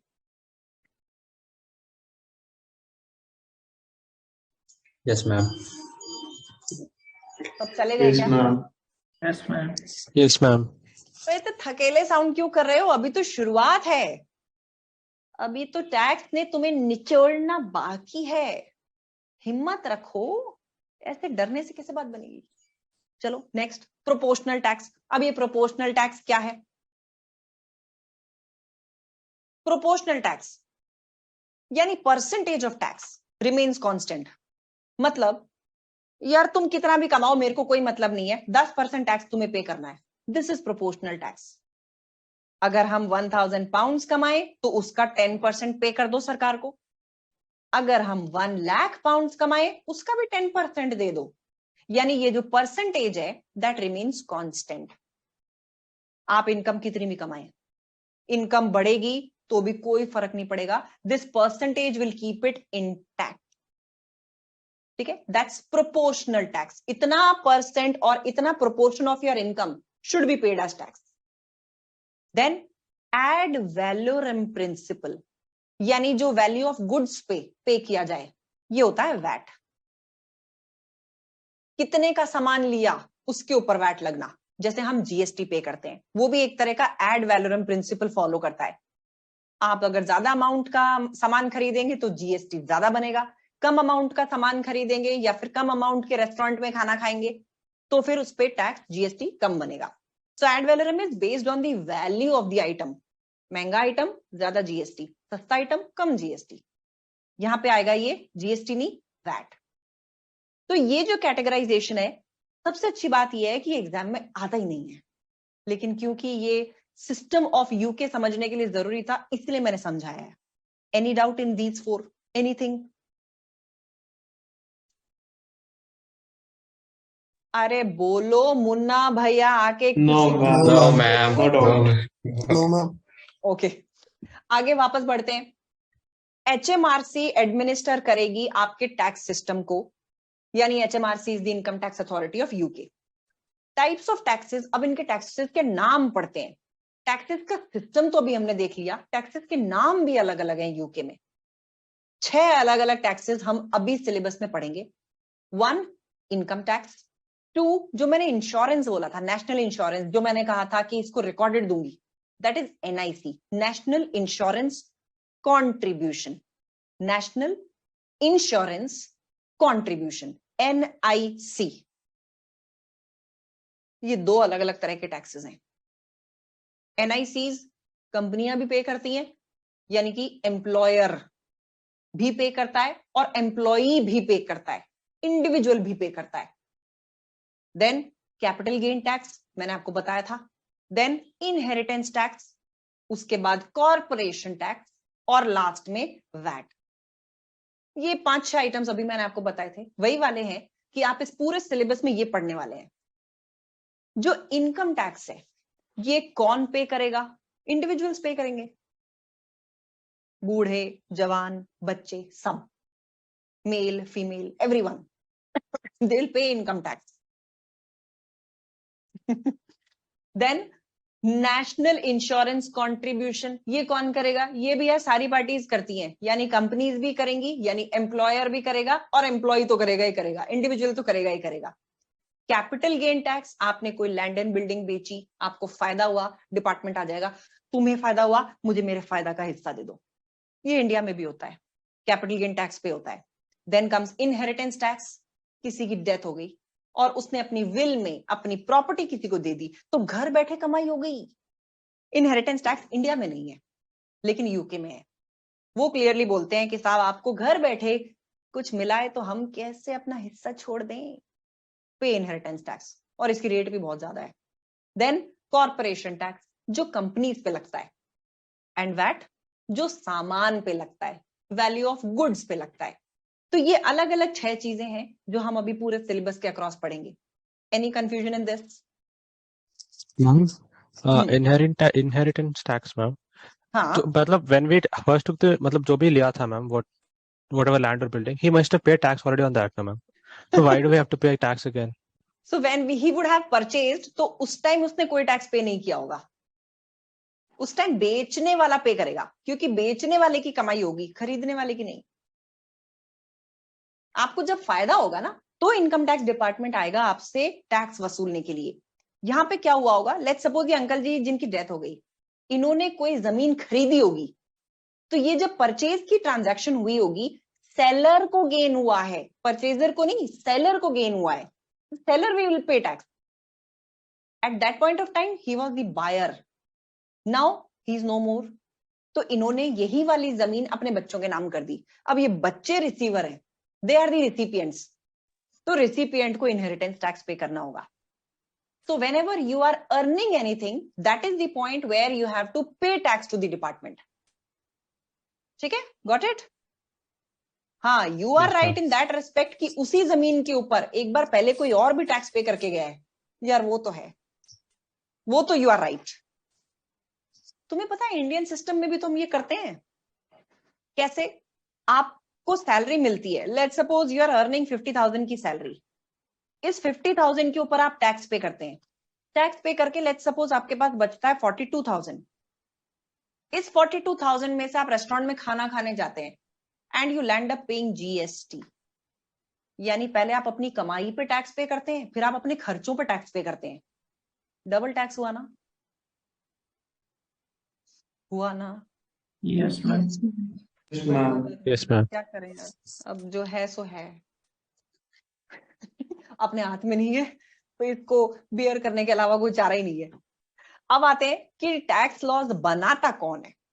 मतलब टैक्स लॉज की हम बात कर रहे हैं कि भाई अभी हम टैक्स को इंटरप्रेट करना सीखेंगे, टैक्स रेगुलेशंस कैसे बनते हैं उनको सीखेंगे। अरे यार ये आ कहां से रहे हैं? What is the source from which these tax laws are coming? तो basically there are 3 sources. Number 1, एक जो लेजिस्लेशन में अप्रूव होता है, पार्लियामेंट में अप्रूव होता है, यानी हर साल ये जो फाइनेंस एक्ट आ रहा है ना, this is being approved by the legislation in UK. यानी ये अब लॉ बन गया तो आपको इसको करना ही है। अदर ये पॉसिबल नहीं है कि यार मेरी इच्छा तो मैं नहीं मानूं, पार्लियामेंट में रूल बन गया भाई। If they are saying you have to file an income tax return, you have to file an income tax return. It's not optional for you, आपको करना ही पड़ेगा। दूसरा, केस लॉज, यानी सुप्रीम कोर्ट ने अगर कुछ बोल दिया कि भाई इस चीज का ट्रीटमेंट ऐसे होगा तो वो ऐसे ही होगा। लॉ उस पे कुछ नहीं बोलता, तभी तो लोग लड़ते लड़ते सुप्रीम कोर्ट पहुंच जाते हैं। लेकिन अगर सुप्रीम कोर्ट ने उस मैटर पे एक जजमेंट दे दी that this has to be dealt with in this manner, then that becomes a law. Then every time if anything in UK happens और उसमें सेम ट्रांजैक्शन इन्वॉल्व होती है तो उसका ट्रीटमेंट बिल्कुल वैसे ही होगा जैसा सुप्रीम कोर्ट ने बोला है। That is case law. Then third thing, HMRC time by time कुछ गाइडेंस देता है। अब गाइडेंस की जरूरत कहां आती है? देखो एक्ट जो है ना वो बिल्कुल एग्जॉस्टिव नहीं होता। एग्जॉस्टिव का मतलब होता है बिल्कुल क्लियर कट, इसको ऐसे ही करना है। No, that is not possible. Why? Because the practical situations can differ from the theoretical situation. Practical जिंदगी में तो कोविड भी किसी ने नहीं सुना था। नोबडी थॉट कि यार कोविड जैसी सिचुएशन भी आ सकती है, बट आई। तो ऐसे केस में एचएमआरसी को बीच बीच में गाइडेंस देनी पड़ती है, क्लैरिफिकेशंस देने पड़ते हैं कि भाई अगर इस चीज में फंस रहे हो तो लॉ अगर इस चीज पे साफ नहीं बोल रहा, आप ऐसे ट्रीट करो इसको। That is the guidance which they give. लेकिन ये कहां से देते हैं ये गाइडेंस? ये देते हैं अपनी वेबसाइट पे। लीफलेट्स, ब्रोशर्स जैसे होते हैं उनमें इसका क्लैरिफिकेशन डाल के दे पब्लिश। खुद की मैनुअल्स भी होती हैं इनकी। यानी ये इनकम टैक्स ऑफिसर्स को, एचएमआरसी के जो ऑफिसर्स हैं उनके यूज के लिए भी क्लैरिफिकेशन के लिए मैनुअल्स बनाते हैं कि यार ये आइटम अगर आ जाए इसको ऐसे ट्रीट करना है। आप ये चेक करना, लोगों ने जो भी इनकम टैक्स रिटर्न फाइल करी है, यू हैव टू चेक कि इस चीज का ट्रीटमेंट उन्होंने ऐसे ही किया है। That is internal manual. Then statement of practice, यानी हम पर्टिकुलरली एक आइटम को ऐसे डील करते हैं। अगर लॉ ने क्लैरिफिकेशन नहीं दिया फिर भी हमें ये पता है कि इस चीज को ऐसे डील करना है। Then comes extra concessions. एक बैकवर्ड एरिया में आप फैक्ट्री लगा लीजिए, आपको एक्स्ट्रा कंसेशंस मिलेंगे। आप चैरिटी करिए, आपको हम कुछ और रिलीफ दिलवाएंगे। आप कुछ और पर्टिकुलर बच्चे के लिए खर्चा करिए, हम उसके ऊपर, उसकी ट्यूशन फीस के ऊपर आपको डिडक्शन देंगे। दीज आर स्टैट्यूटरी कंसेशंस जो आपको एचएमआरसी देता है टाइम बाय टाइम। तो एक्ट में अगर कोई चीज क्लियर नहीं है, these to make it clear. Case laws plus HMRC की guidance which keeps on coming from time to time. Clear? बात समझ आई? बताओ इस स्लाइड में कहीं भी कोई दिक्कत हो? No, ma'am. No, ma'am. No, ma'am. मुझे ऐसी फीलिंग क्यों आ रही है कि तुम लोग अभी सो गए हो? नो मैम, पीएम सभी को फिर ठीक है। अच्छा, if you all need a break of 10 minutes I can give that if you are almost going to sleep. बोलो, दूं ब्रेक दूं? No, ma'am. I am a pure No, ma'am. vegetarian. I just eat eggs. No human beings. और online setup में तो वैसे भी मैं तुम लोगों को खा नहीं सकती। अबे डर क्या रहे हो, बोलो you need a break, yes और no. Yes, No, ma'am. ma'am. No, देखा, ma'am. एक लड़की ने डेयरिंग दिखाई। No, ma'am. No, ma'am. No, नहीं ma'am. चाहिए, चलो मेजोरिटी सेइंग नो, तो आगे बढ़ते हैं। तो साहब ये आपके टैक्स लॉज के सोर्सेज हैं। अब एक बड़ी इंटरेस्टिंग सी चीज देखते हैं, डबल टैक्सेशन अग्रीमेंट। तो when I was working with EY, this was the most tricky part, जिससे मैं बहुत परेशान होती थी। आई मीन शायद मेरी वन ऑफ द वीकनेस रही होगी ये, क्योंकि मुझे ये बहुत जोर आता था इसको पढ़ने में। ट्रीटी साइन होती है कंट्रीज के बीच में कि हम कैसे एक दूसरे के देशों में कमाई हुई इनकम को टैक्स करेंगे। अब ये हर देश के साथ अलग होती है, हर 3-4 साल में अलग होती है। इसमें इतना पढ़ना होता था, I used to literally get fed up कि यार कितनी ट्रीटीज हैं यार, कितने मामलों में ट्रीटीज हैं। लेकिन अब ये ट्रीटी है क्या, आपको पढ़नी नहीं है, लेकिन समझनी है कि ये बीमारी क्या है। एक फोटो आएगी अभी आपके सामने, मुझे बताना वो कौन है। करेक्ट नाम बताना please. No Aamir Khan, mister perfectionist. No Sanjay Singhania. Sanjay Singhania. कहां से आया संजय सिंघानिया? मूवी गजनी से। तो he is a business tycoon Sanjay Singhania. ये अलग अलग देशों में बिजनेस करते हैं, ये इंडिया आते हैं, कुछ कमाई करते हैं और इंडिया में ये टैक्स पे कर देते हैं 20% की रेट से। Now, because his major business is there in some other country, that other country is US. तो ये क्या करते हैं, इंडिया से जो कमाई होती है, इस कमाई को लेके पहुंचते हैं यूएस, और यूएस वाले बोलते हैं लाओ भैया 30% टैक्स दे दो, कमाई करके आए हो तुम।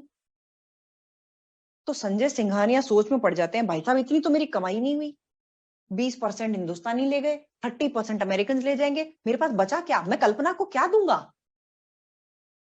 तो दोनों कंट्रीज के प्राइम मिनिस्टर और प्रेसिडेंट ने मिलके एक ट्रीटी बना डाली, डबल टैक्सेशन अवॉइडेंस ट्रीटी, जहां पे इन्होंने ये क्लियर कट किया कि अगर हमारे देश से कोई कमाई हुई, उस पे उसने कुछ टैक्स पे किया, तो आप उससे अपना एडिशनल टैक्स मत लेना भाई, सिर्फ डिफरेंशियल ही लेना।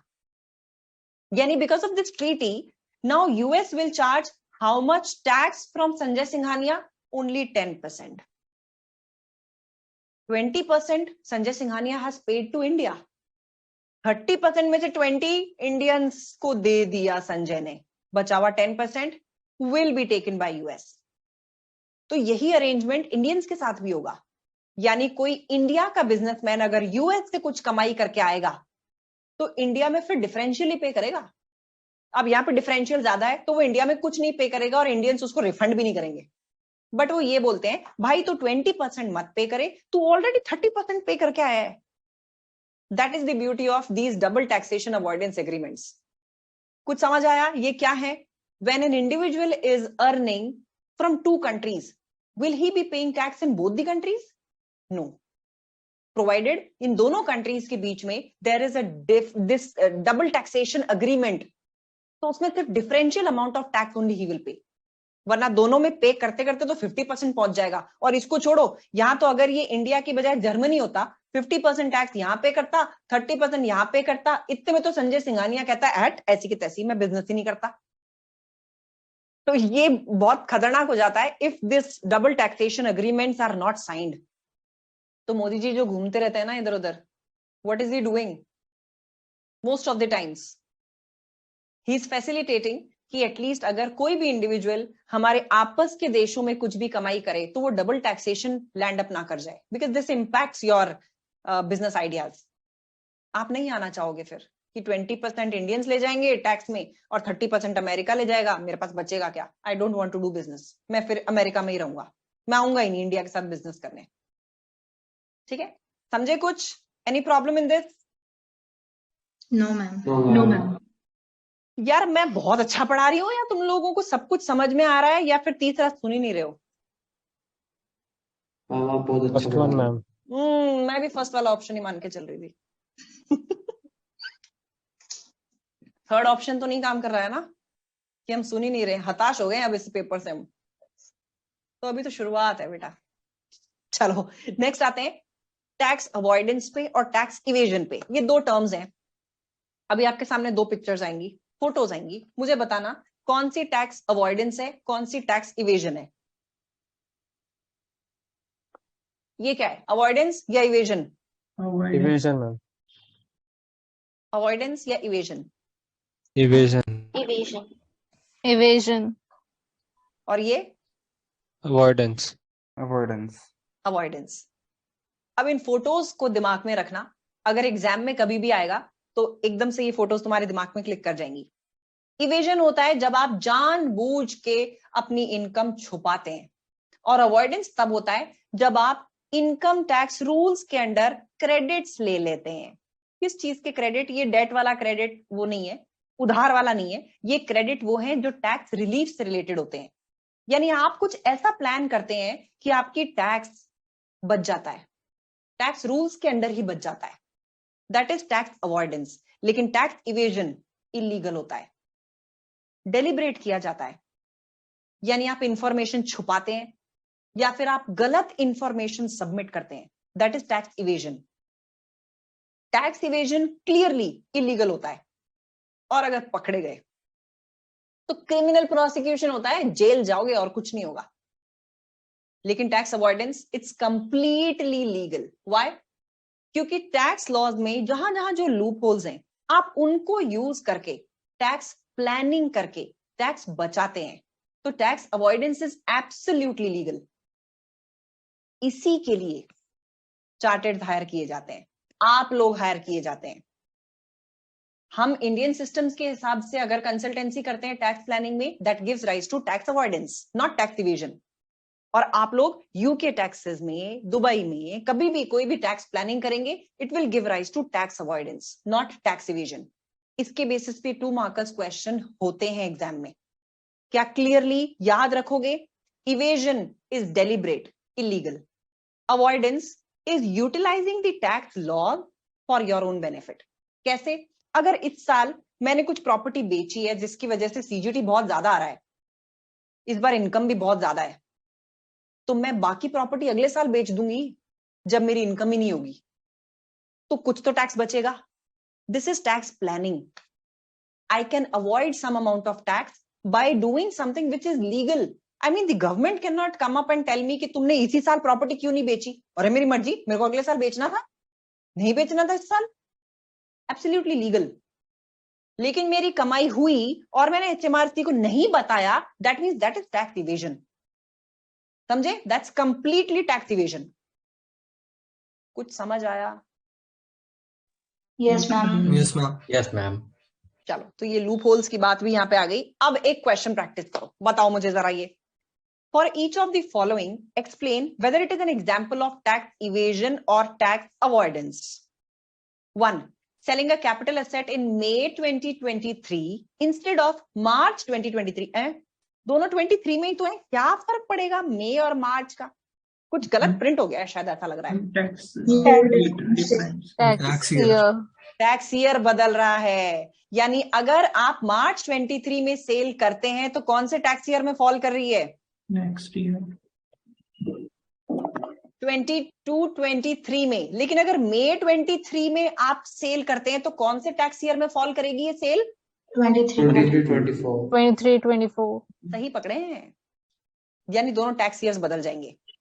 To ensure that the gain is taxed in later tax year. बताओ ये टैक्स इवेजन है या टैक्स अवॉइडेंस है? Avoidance. Avoidance. Avoidance. Clearly. Then next, altering a bill. Altering a bill of Evasion. 700 Evasion. Evasion है ma'am. Evasion है.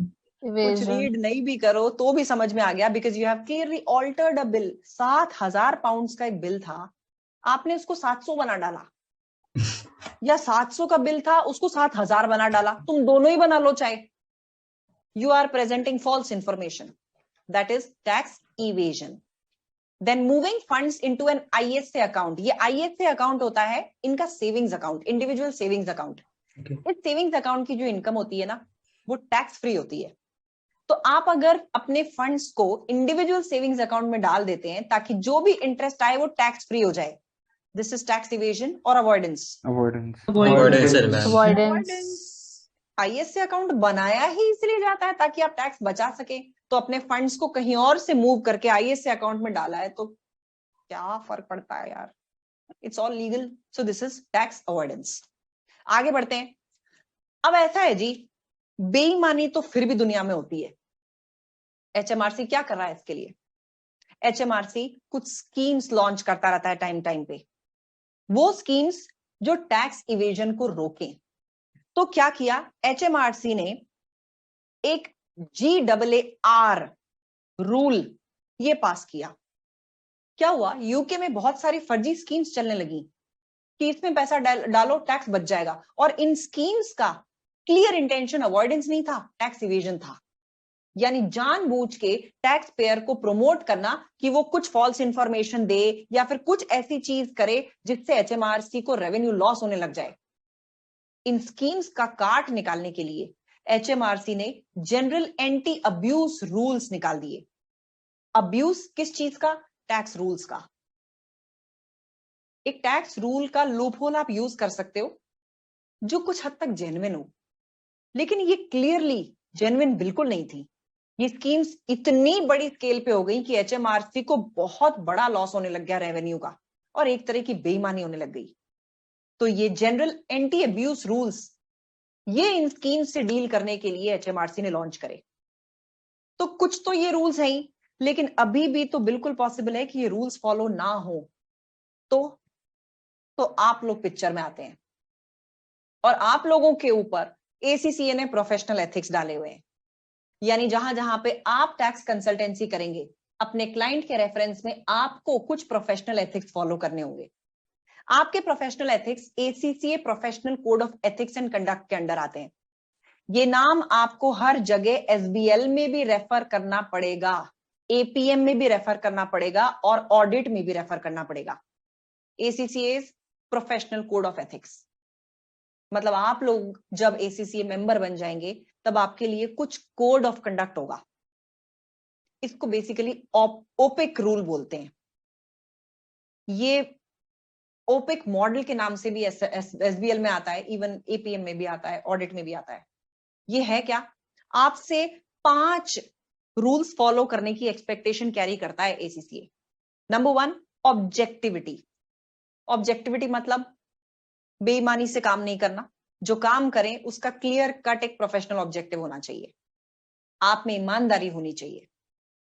Professional competence and due care. आपको outdated नहीं हो जाना है. आप कोई भी काम हैंडल करें, उस काम में आपकी प्रोफेशनल कॉम्पिटेंस होनी चाहिए. मतलब कि लेट्स सपोज आपका एक्सपीरियंस हमेशा रहा है ऑडिट में. सडनली कोई असाइनमेंट आया किसी क्लाइंट का, और ये क्लाइंट का असाइनमेंट था किसी SAP मॉड्यूल के इंप्लीमेंटेशन से रिलेटेड. ये क्लाइंट एक सॉफ्टवेयर इंट्रोड्यूस करना चाह रहा था अपनी कंपनी में, अकाउंटिंग सॉफ्टवेयर, जिसके बारे में आपको कुछ नहीं पता, कोई आइडिया नहीं है आपको. लेकिन आपने क्लाइंट के सामने प्रेजेंट ऐसे किया कि आपको इसके बारे में सब कुछ पता है, you know everything about that software. ये प्रोफेशनल कॉम्पिटेंस के अगेंस्ट होगा. You are not competent enough to advise the client on the implementation of that audit software. यानी ऐसे केस में आपके कोड ऑफ एथिक्स के अगेंस्ट चले जाएंगे आप. You will violate the code of ethics. Then professional behaviour रखना है. हाँ बिड़ू, सब कुछ समझ में आ रहा है कि नहीं आ रहा है? आ रहा है? अयो रामा, तुम लोग बोलता क्यों नहीं जी? मुंह में दही जमा के बैठा क्या? आ रहा है. मैं प्रोफेशनल मिसकंडक्ट कर रही हूं. There are certain behaviors which are expected out of you. What? I mean, just imagine you are an ACCA professional और आप रोड पे खड़े होके किसी लड़ रहे हैं, और उससे लड़के ना रोड पे लेट गए, जा मेरी लाश के ऊपर से जा तू मेरी लाश के ऊपर से जा. I mean, this is not expected from you. ये प्रोफेशनल बिहेवियर आपको अपने कंडक्ट में भी दिखाना है. So just imagine, ये पता है क्या है, मैं भी इस चीज पे ना बड़ी मजाक उड़ाया करती थी. A doctor who doesn't look like a doctor scares me. I have been through 5 different surgeries, और इनमें I always used to judge the surgeon और उसकी टीम कि वो कैसे लग रहे हैं, वो क्या बातें कर रहे हैं. तो literally it applies to us also. Just imagine आपका क्लाइंट आया है आपसे मिलने, और आप लुंगी में बैठे हैं, बनियान में. आलती पालती मार के बैठे हुए हैं चेयर पे अपने और उससे बातें कर रहे हैं। हाँ जी बोलो। बिल्कुल सही। और कर देंगे जी, इसमें दिक्कत कहाँ आ रही है? इसको इधर से उधर घुमा दूंगा, उसको इधर से उधर घुमा दूंगा। वो आने नहीं वाला अगली बार आपके पास, until and unless he himself is a big fraud। एक रेप्यूटेड कंपनी तो नहीं आएगी। So what you actually see in the big fours, जो आपको प्रोफेशनल्स वहां पे वेल सूटेड दिखते हैं, that is actually the professional behaviour which is expected from you all. तरीके से अपने आप को प्रेजेंट करना। अब because now my students are also going into that area, जब उनके प्लेसमेंट्स का टाइम आने वाला है। So I always have been saying this कि you can say this to be an ego, जहां पे मैं रिक्वेस्टिंग मोड में नहीं जाना चाहूंगी कि प्लीज मेरे स्टूडेंट्स को हायर कर लो।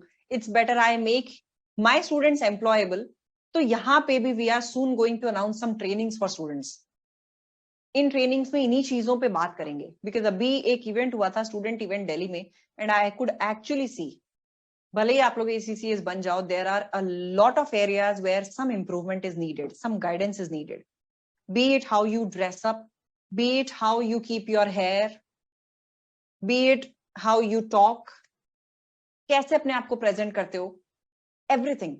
सो we need to be there as a guide to all those students also, कि भाई हम एटलीस्ट इस चीज में भी आप रिजेक्शन के बाद ना समझें, पहले ही समझ लें। तो ये प्रोफेशनल बिहेवियर का पार्ट है। It includes your email writing skill, it includes how you are dealing with your bosses, with your teams, वो सारी चीजें इसमें आती हैं।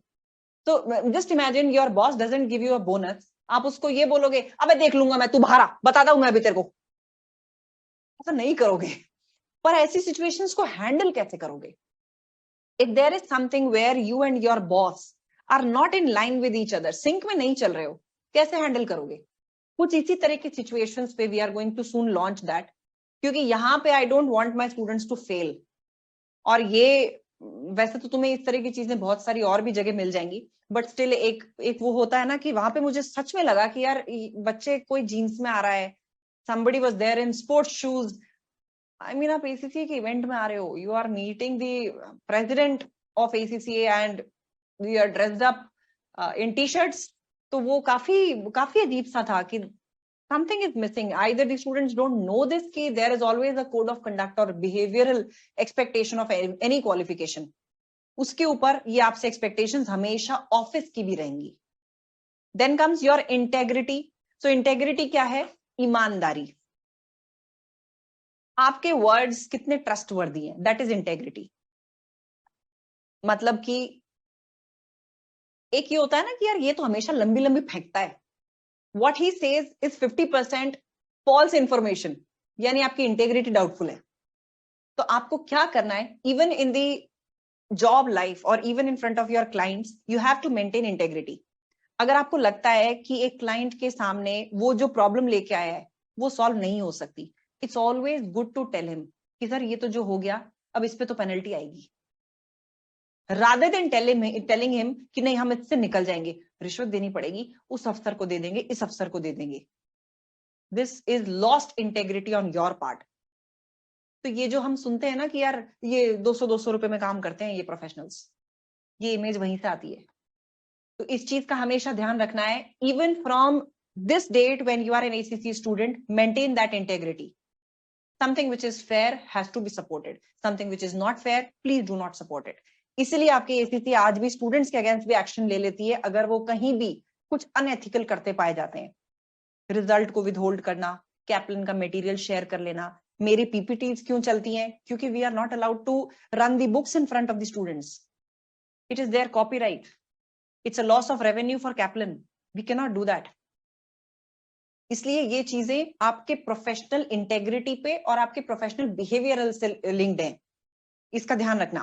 And then comes confidentiality, client की बातें किसी को ना बताना, अपनी बीवी को भी नहीं, बच्चों को भी नहीं। तो confidentiality has to be maintained. These are the 5 rules which are expected from all the ACCAs if they are acting as tax advisers to someone. तो कुछ तो वो रूल्स GAAR गार रूल्स बचा लेंगे, कुछ आप लोग बचाएंगे, so that these tax violations do not happen. In 5 rules में किसी को कोई कंफ्यूजन बताओ? No, ma'am. सब ईमानदार हैं, वाओ इम्प्रेसिव।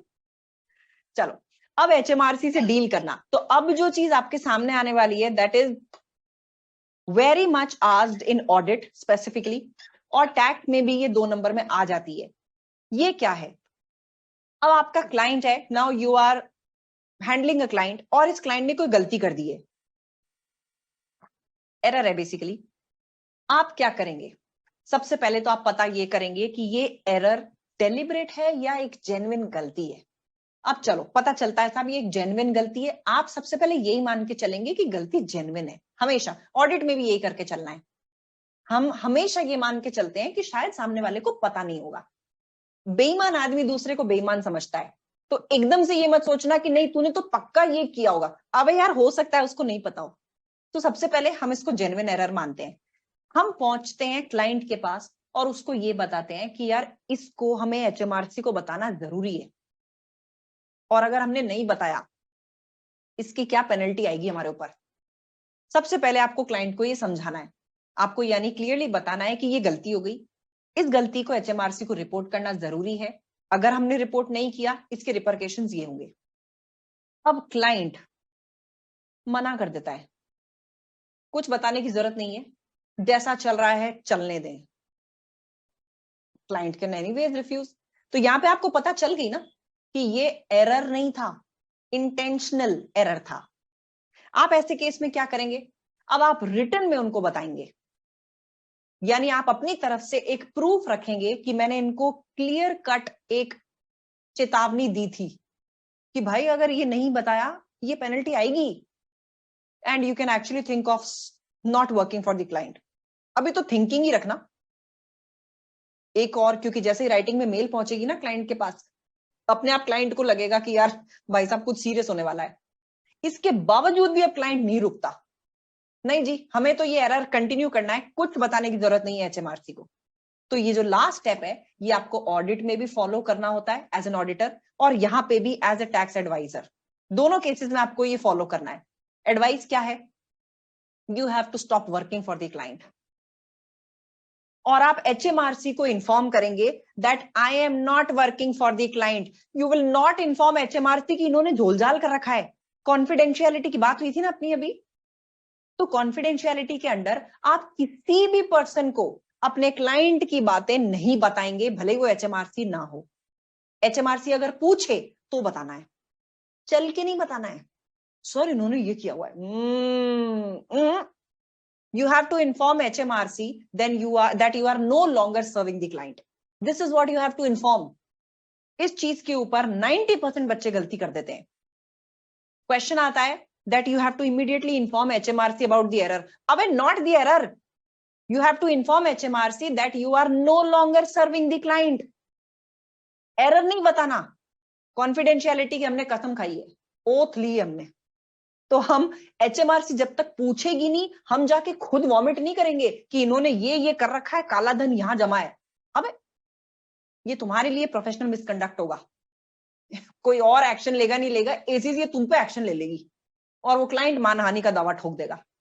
इसलिए भाई थोड़ा थाम के, you have to just inform HMRC that you are no longer acting for the client now, और कुछ नहीं करना प्लीज, उससे ज्यादा नहीं। ठीक है, ये बात क्लियर है सबको? बोलो।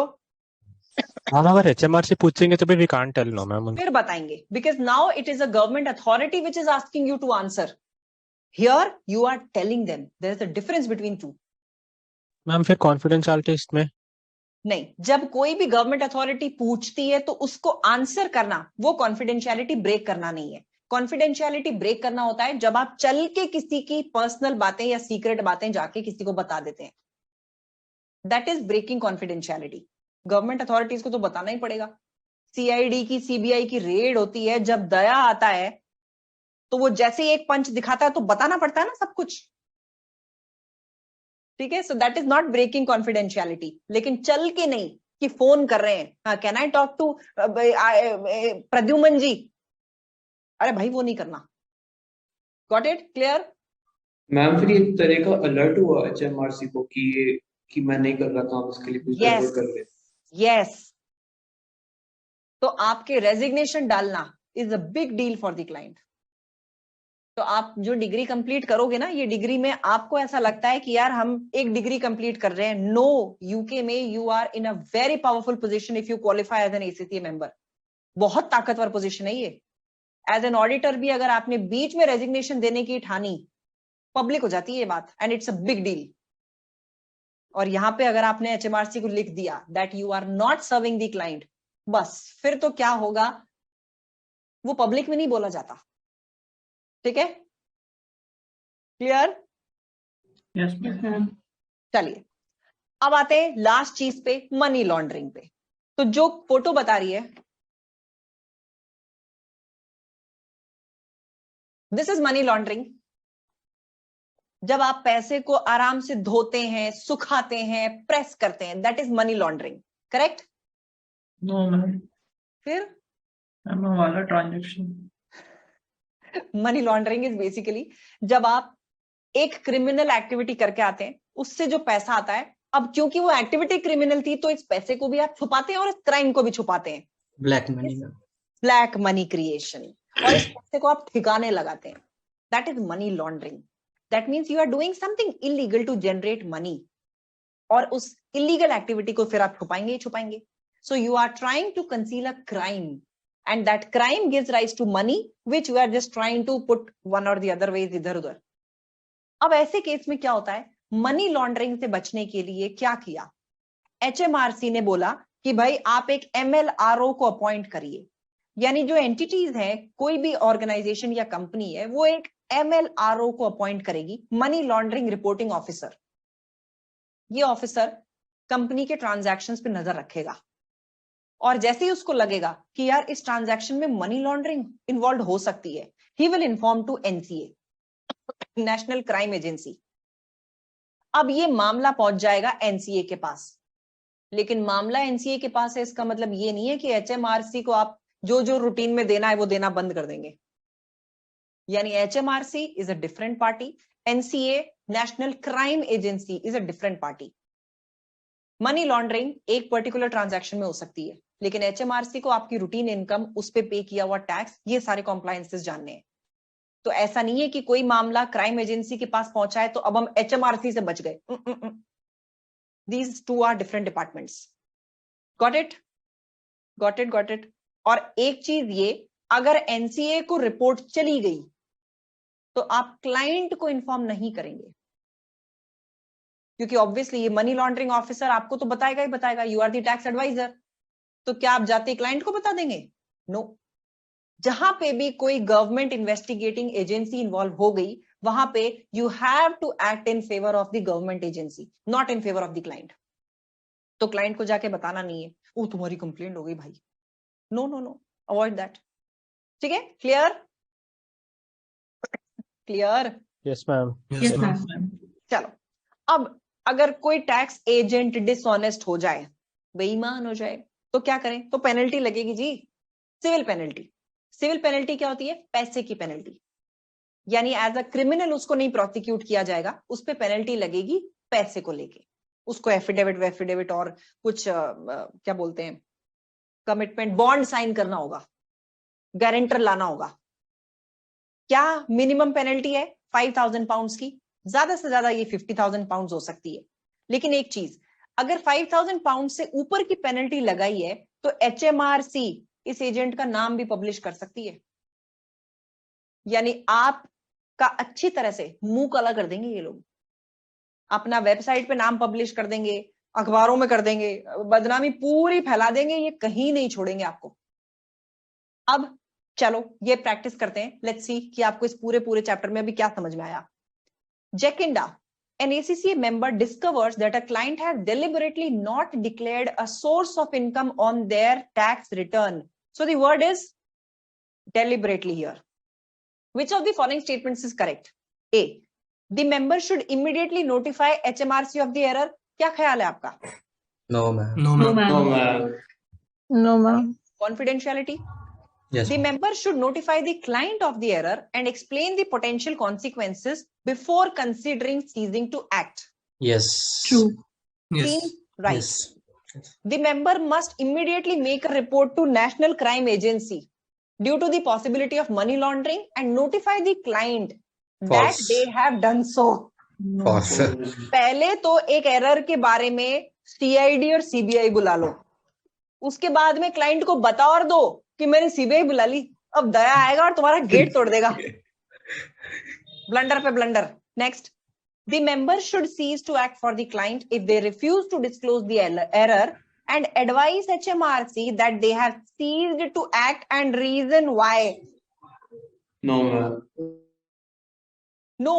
ठीक है, ये सारी बातें यहां तक ठीक थी. That you can stop acting for the client, you can get a negative answer from the client, और HMRC को बताना है, पर ये थोड़ी बताना है क्यों छोड़ दिया, बस ये बताना है छोड़ दिया. अब अपने आप HMRC पूछ लेगा तो आप जवाब दे देना.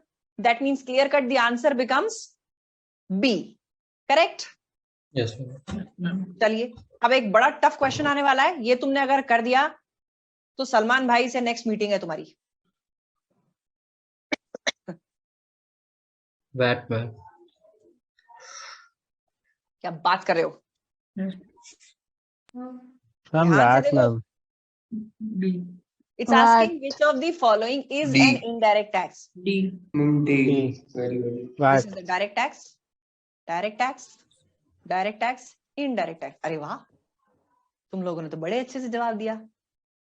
चलो फीस बढ़ा दी जाए तो अब जितने लोग भी रजिस्टर करेंगे वो 500 रुपए इस क्वेश्चन के एक्स्ट्रा पे करेंगे. हो गया चैप्टर खत्म. Chapter is over. Over, ma'am. Ma'am chapter तो छोटा है ना, क्योंकि सब first कुछ था, all not all chapters are so small. not all chapters are small. Rather I wanted to introduce chapter number 2 also, but then मुझे ऐसा लग रहा है कि तुम लोग कल आओगे ही नहीं और टैक्स परमानेंटली छोड़ दोगे. मेरे से नहीं पढ़ना, कोई बात नहीं, टैक्स छोड़ना मत. No, This ma'am. paper is best when it is given in June, because by any chance कुछ भी टेक्निकल एरर हुआ या कुछ भी हुआ, सितंबर में तुम वापस बैठ सकते हो पेपर में with the same finance act. जितना डिले करोगे this paper will become a trouble for you. और कई लोग तो इसको 6 महीने भी पढ़ते हैं, तो आपके पास कोई ऑप्शन ही नहीं है जून में इसको उठाने, जून के लिए उठाने के अलावा. Some people give this paper with 6 months of preparation. That also can be done. But anyways, I'll not take you through the next chapter, but next chapter is more practical. So even if you do not want to join us, कल वाली class attend करना, so that you actually get an idea कि tax में है क्या. It will be more clear for you कि भाई आपको टैक्स पे go ahead लेना है, नहीं लेना है, नेक्स्ट क्वार्टर में लेना है, whatever. बट आज तो हमने सिर्फ एक बेस समझा है कि यूके टैक्स में है क्या. असल में हम धीरे धीरे प्रोविजंस कल से करना चालू करेंगे. So tomorrow we'll catch up same time पे 5:30 पे. Before I close today session, अगर किसी को आज में कुछ भी डाउट है, कुछ भी कंफ्यूजन है, you want me to guide you on anything, please feel free to ask that. बोलो जी. Ma'am. All clear. मैम, हाँ जी. टैक्स की थ्योरी पोर्शन कितनी रहती है मैम ओवरऑल एग्जाम में? सुजल, थ्योरी पोर्शन कुछ नहीं है इसमें. इसमें सारा का सारा है प्रोविजंस का इम्प्लीमेंटेशन. आपको प्रोविजंस इम्प्लीमेंट करने आने चाहिए. तो थ्योरी इसमें कुछ नहीं आएगी, कुछ एक्सप्लेनेशन नहीं आएगा, कुछ डिस्क्राइब करने नहीं आएगा. That's the best part and the worst part also. लेकिन ये जो मैंने बोला था कि सेक्शन सी में कुछ 2-3 नंबर का आ सकता है, ये कैसा आता है, ये पेनल्टीज पूछ लेता है कि इस चीज की पेनल्टी क्या होगी, या फिर अगर किसी को ये करना है तो वो क्या करे. तो आप ये बोलेंगे कि भाई कैपिटल गेन अगर टैक्स इस बार ज्यादा आ रहा है अगले साल बेच दो. इस तरह की थ्योरी होती है उसमें. तो there is nothing which you have to learn and you have to put in the examination paper. ठीक है. सो रटने वाला इसमें सिर्फ प्रोविजंस है और कुछ नहीं है. और ये जो सिर्फ प्रोविजंस हैं ये बहुत सारे हैं. Okay. Ma'am, is it doable if I give 2 exams in June, PM and tax? With tax? Yes. या खुदा नहीं. Are you working? Yes, I'm working. अरे बिल्कुल ही नहीं. Not Okay, at ma'am, all. why? Ma'am, why? Can you please elaborate? This is a huge syllabus paper with a number of chapters, with a number of provisions. इनको ही retain करना बहुत मुश्किल होगा. And approximately you will need 80 self-study hours. 60-65 hours का तो course class में होगा, then you will need 80-90 hours for self study. बचेगा ही नहीं टाइम आपके पास. Okay, so you would advise I should give tax alone, not Yes. combine it with other paper. No. Okay. It's better to combine other papers together, but not with tax. Okay, that's a good advice then. And ma'am, what is the passing rate for tax? 55% approximately. You missed the first part of the session, right? Yes, I joined later. I know, my bad. But can you No share the worries. recording, please? Yes, this recording will be uploaded to my YouTube channel because right now we do not have your email IDs and it will be very difficult for us also to share each and every. It's okay, and I'll be present for tomorrow as well. No So let worries, me no do worries. that. So this video will be uploaded to my YouTube channel approximately by 11 o'clock in the night because Zoom takes approximately 4-5 hours to give us the recording. Ma'am, can I ask another question, not related Yes. to tax, but Yes, yes, but please. ma'am, can I combine which subject I can combine PM with?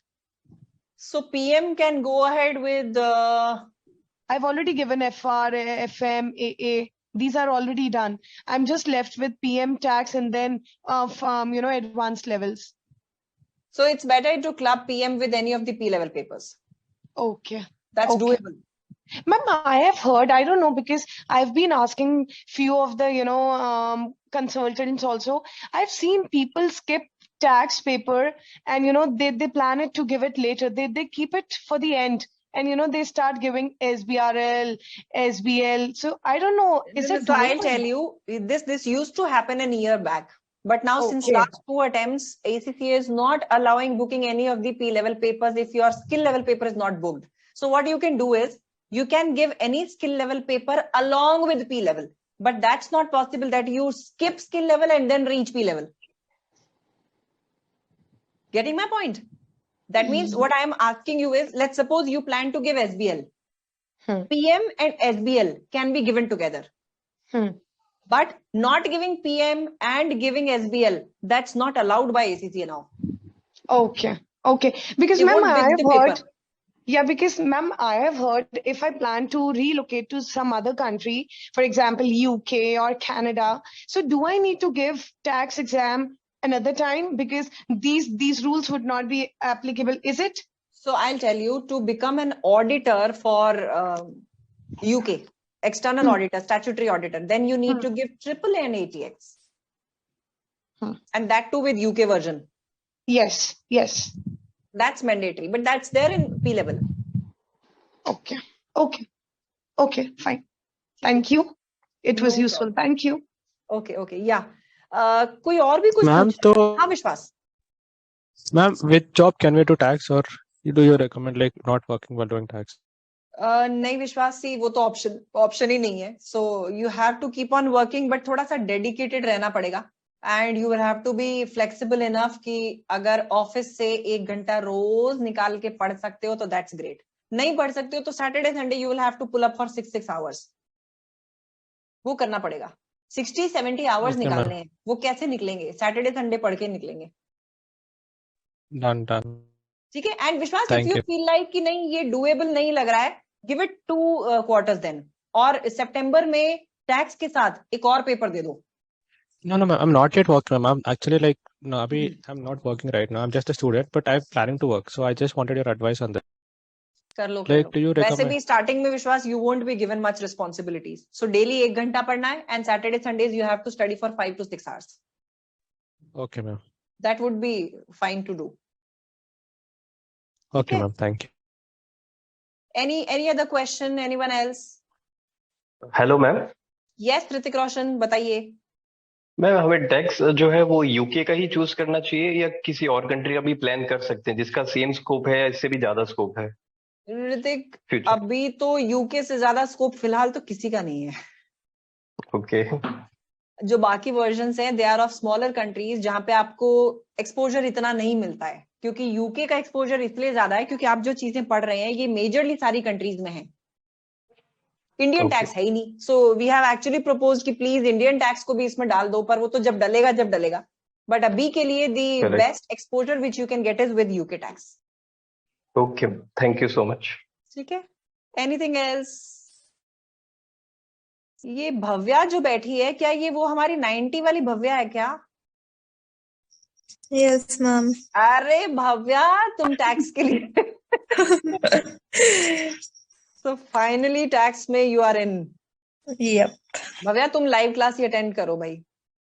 Yes, ma'am. Blended में मुझे थोड़ी दिक्कत आ रही थी, इसलिए I was like, अब तो tax live ही करेंगे। You are a student who needs these strings to be pulled by me. तुम मेरी डांट के बिना ना तुम्हारा स्कोर नहीं आ पाएगा। I can realize that. Right, मुझे भी ऐसा लग रहा है।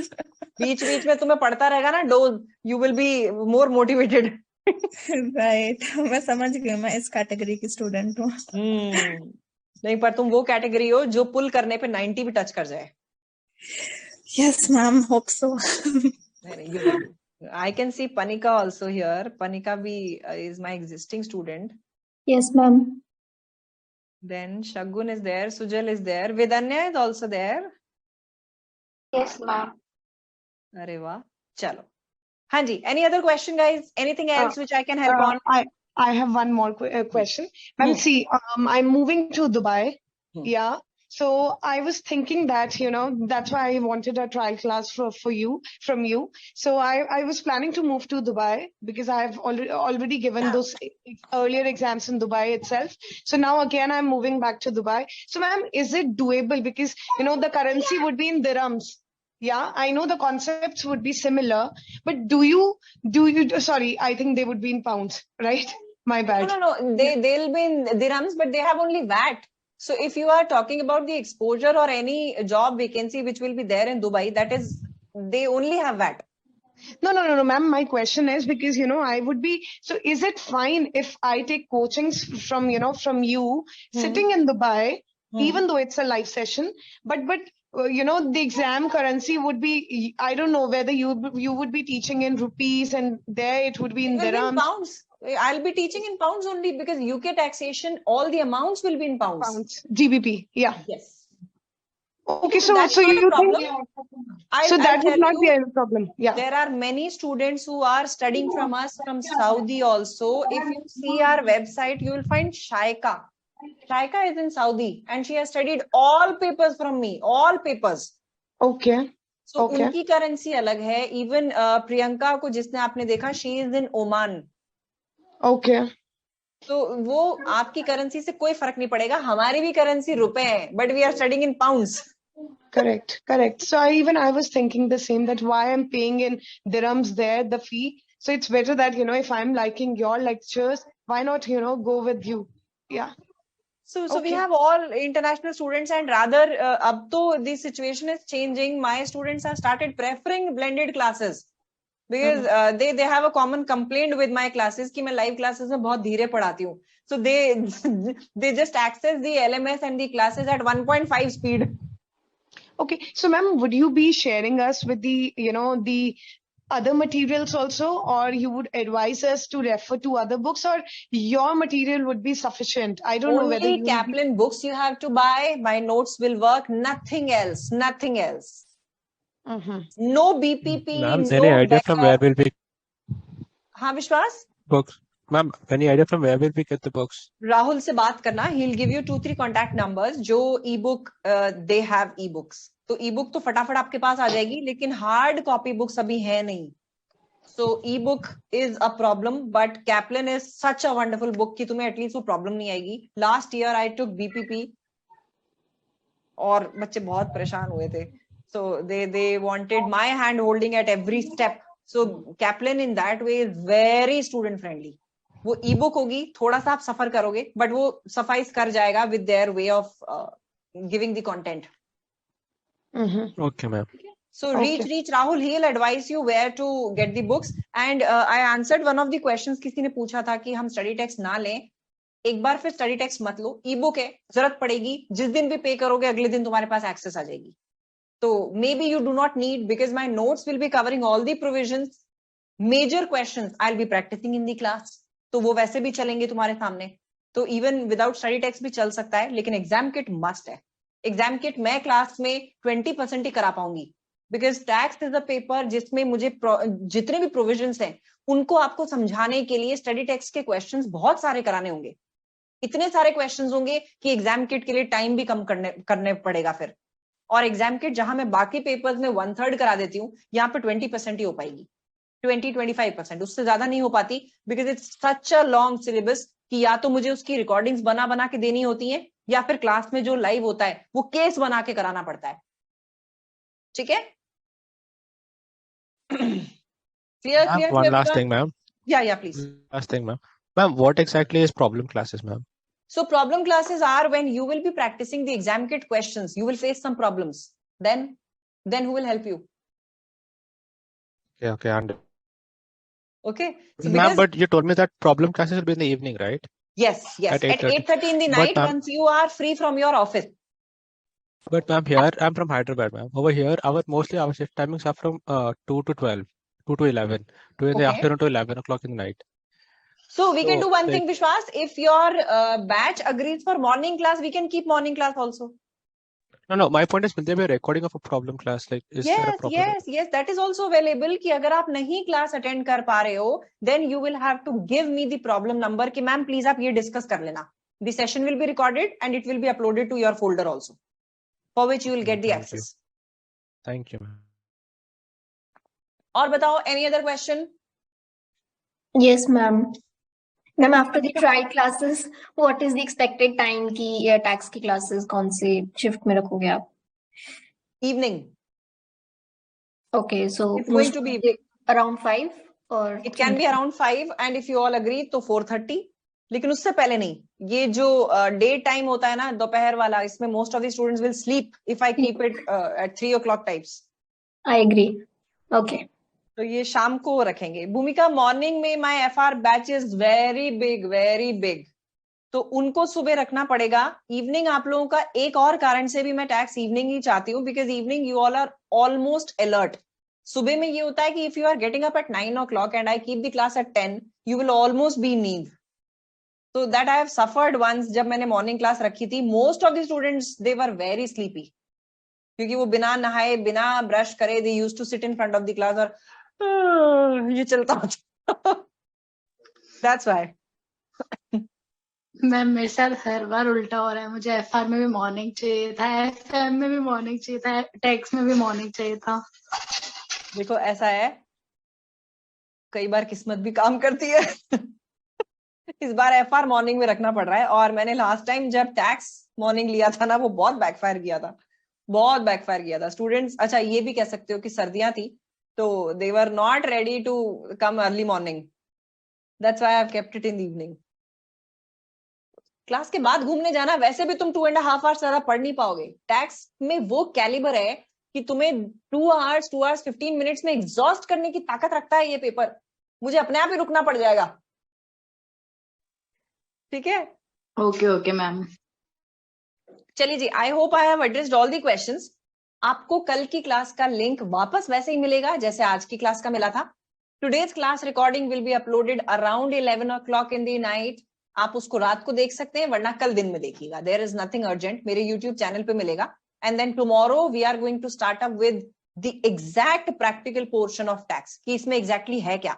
आज मैंने जो आपको पढ़ाया है वो तो तुम्हें पक्का से समझ में आया होगा। असली चैलेंज कल का है कि प्रैक्टिकल टैक्स का कैसे होगा, वो मैं कैसे पढ़ाऊंगी, और क्या आपको समझ में आ रहा है कि नहीं आ रहा है। So first take a trial for tomorrow's class also, then decide कि क्या करना है और किससे पढ़ना है।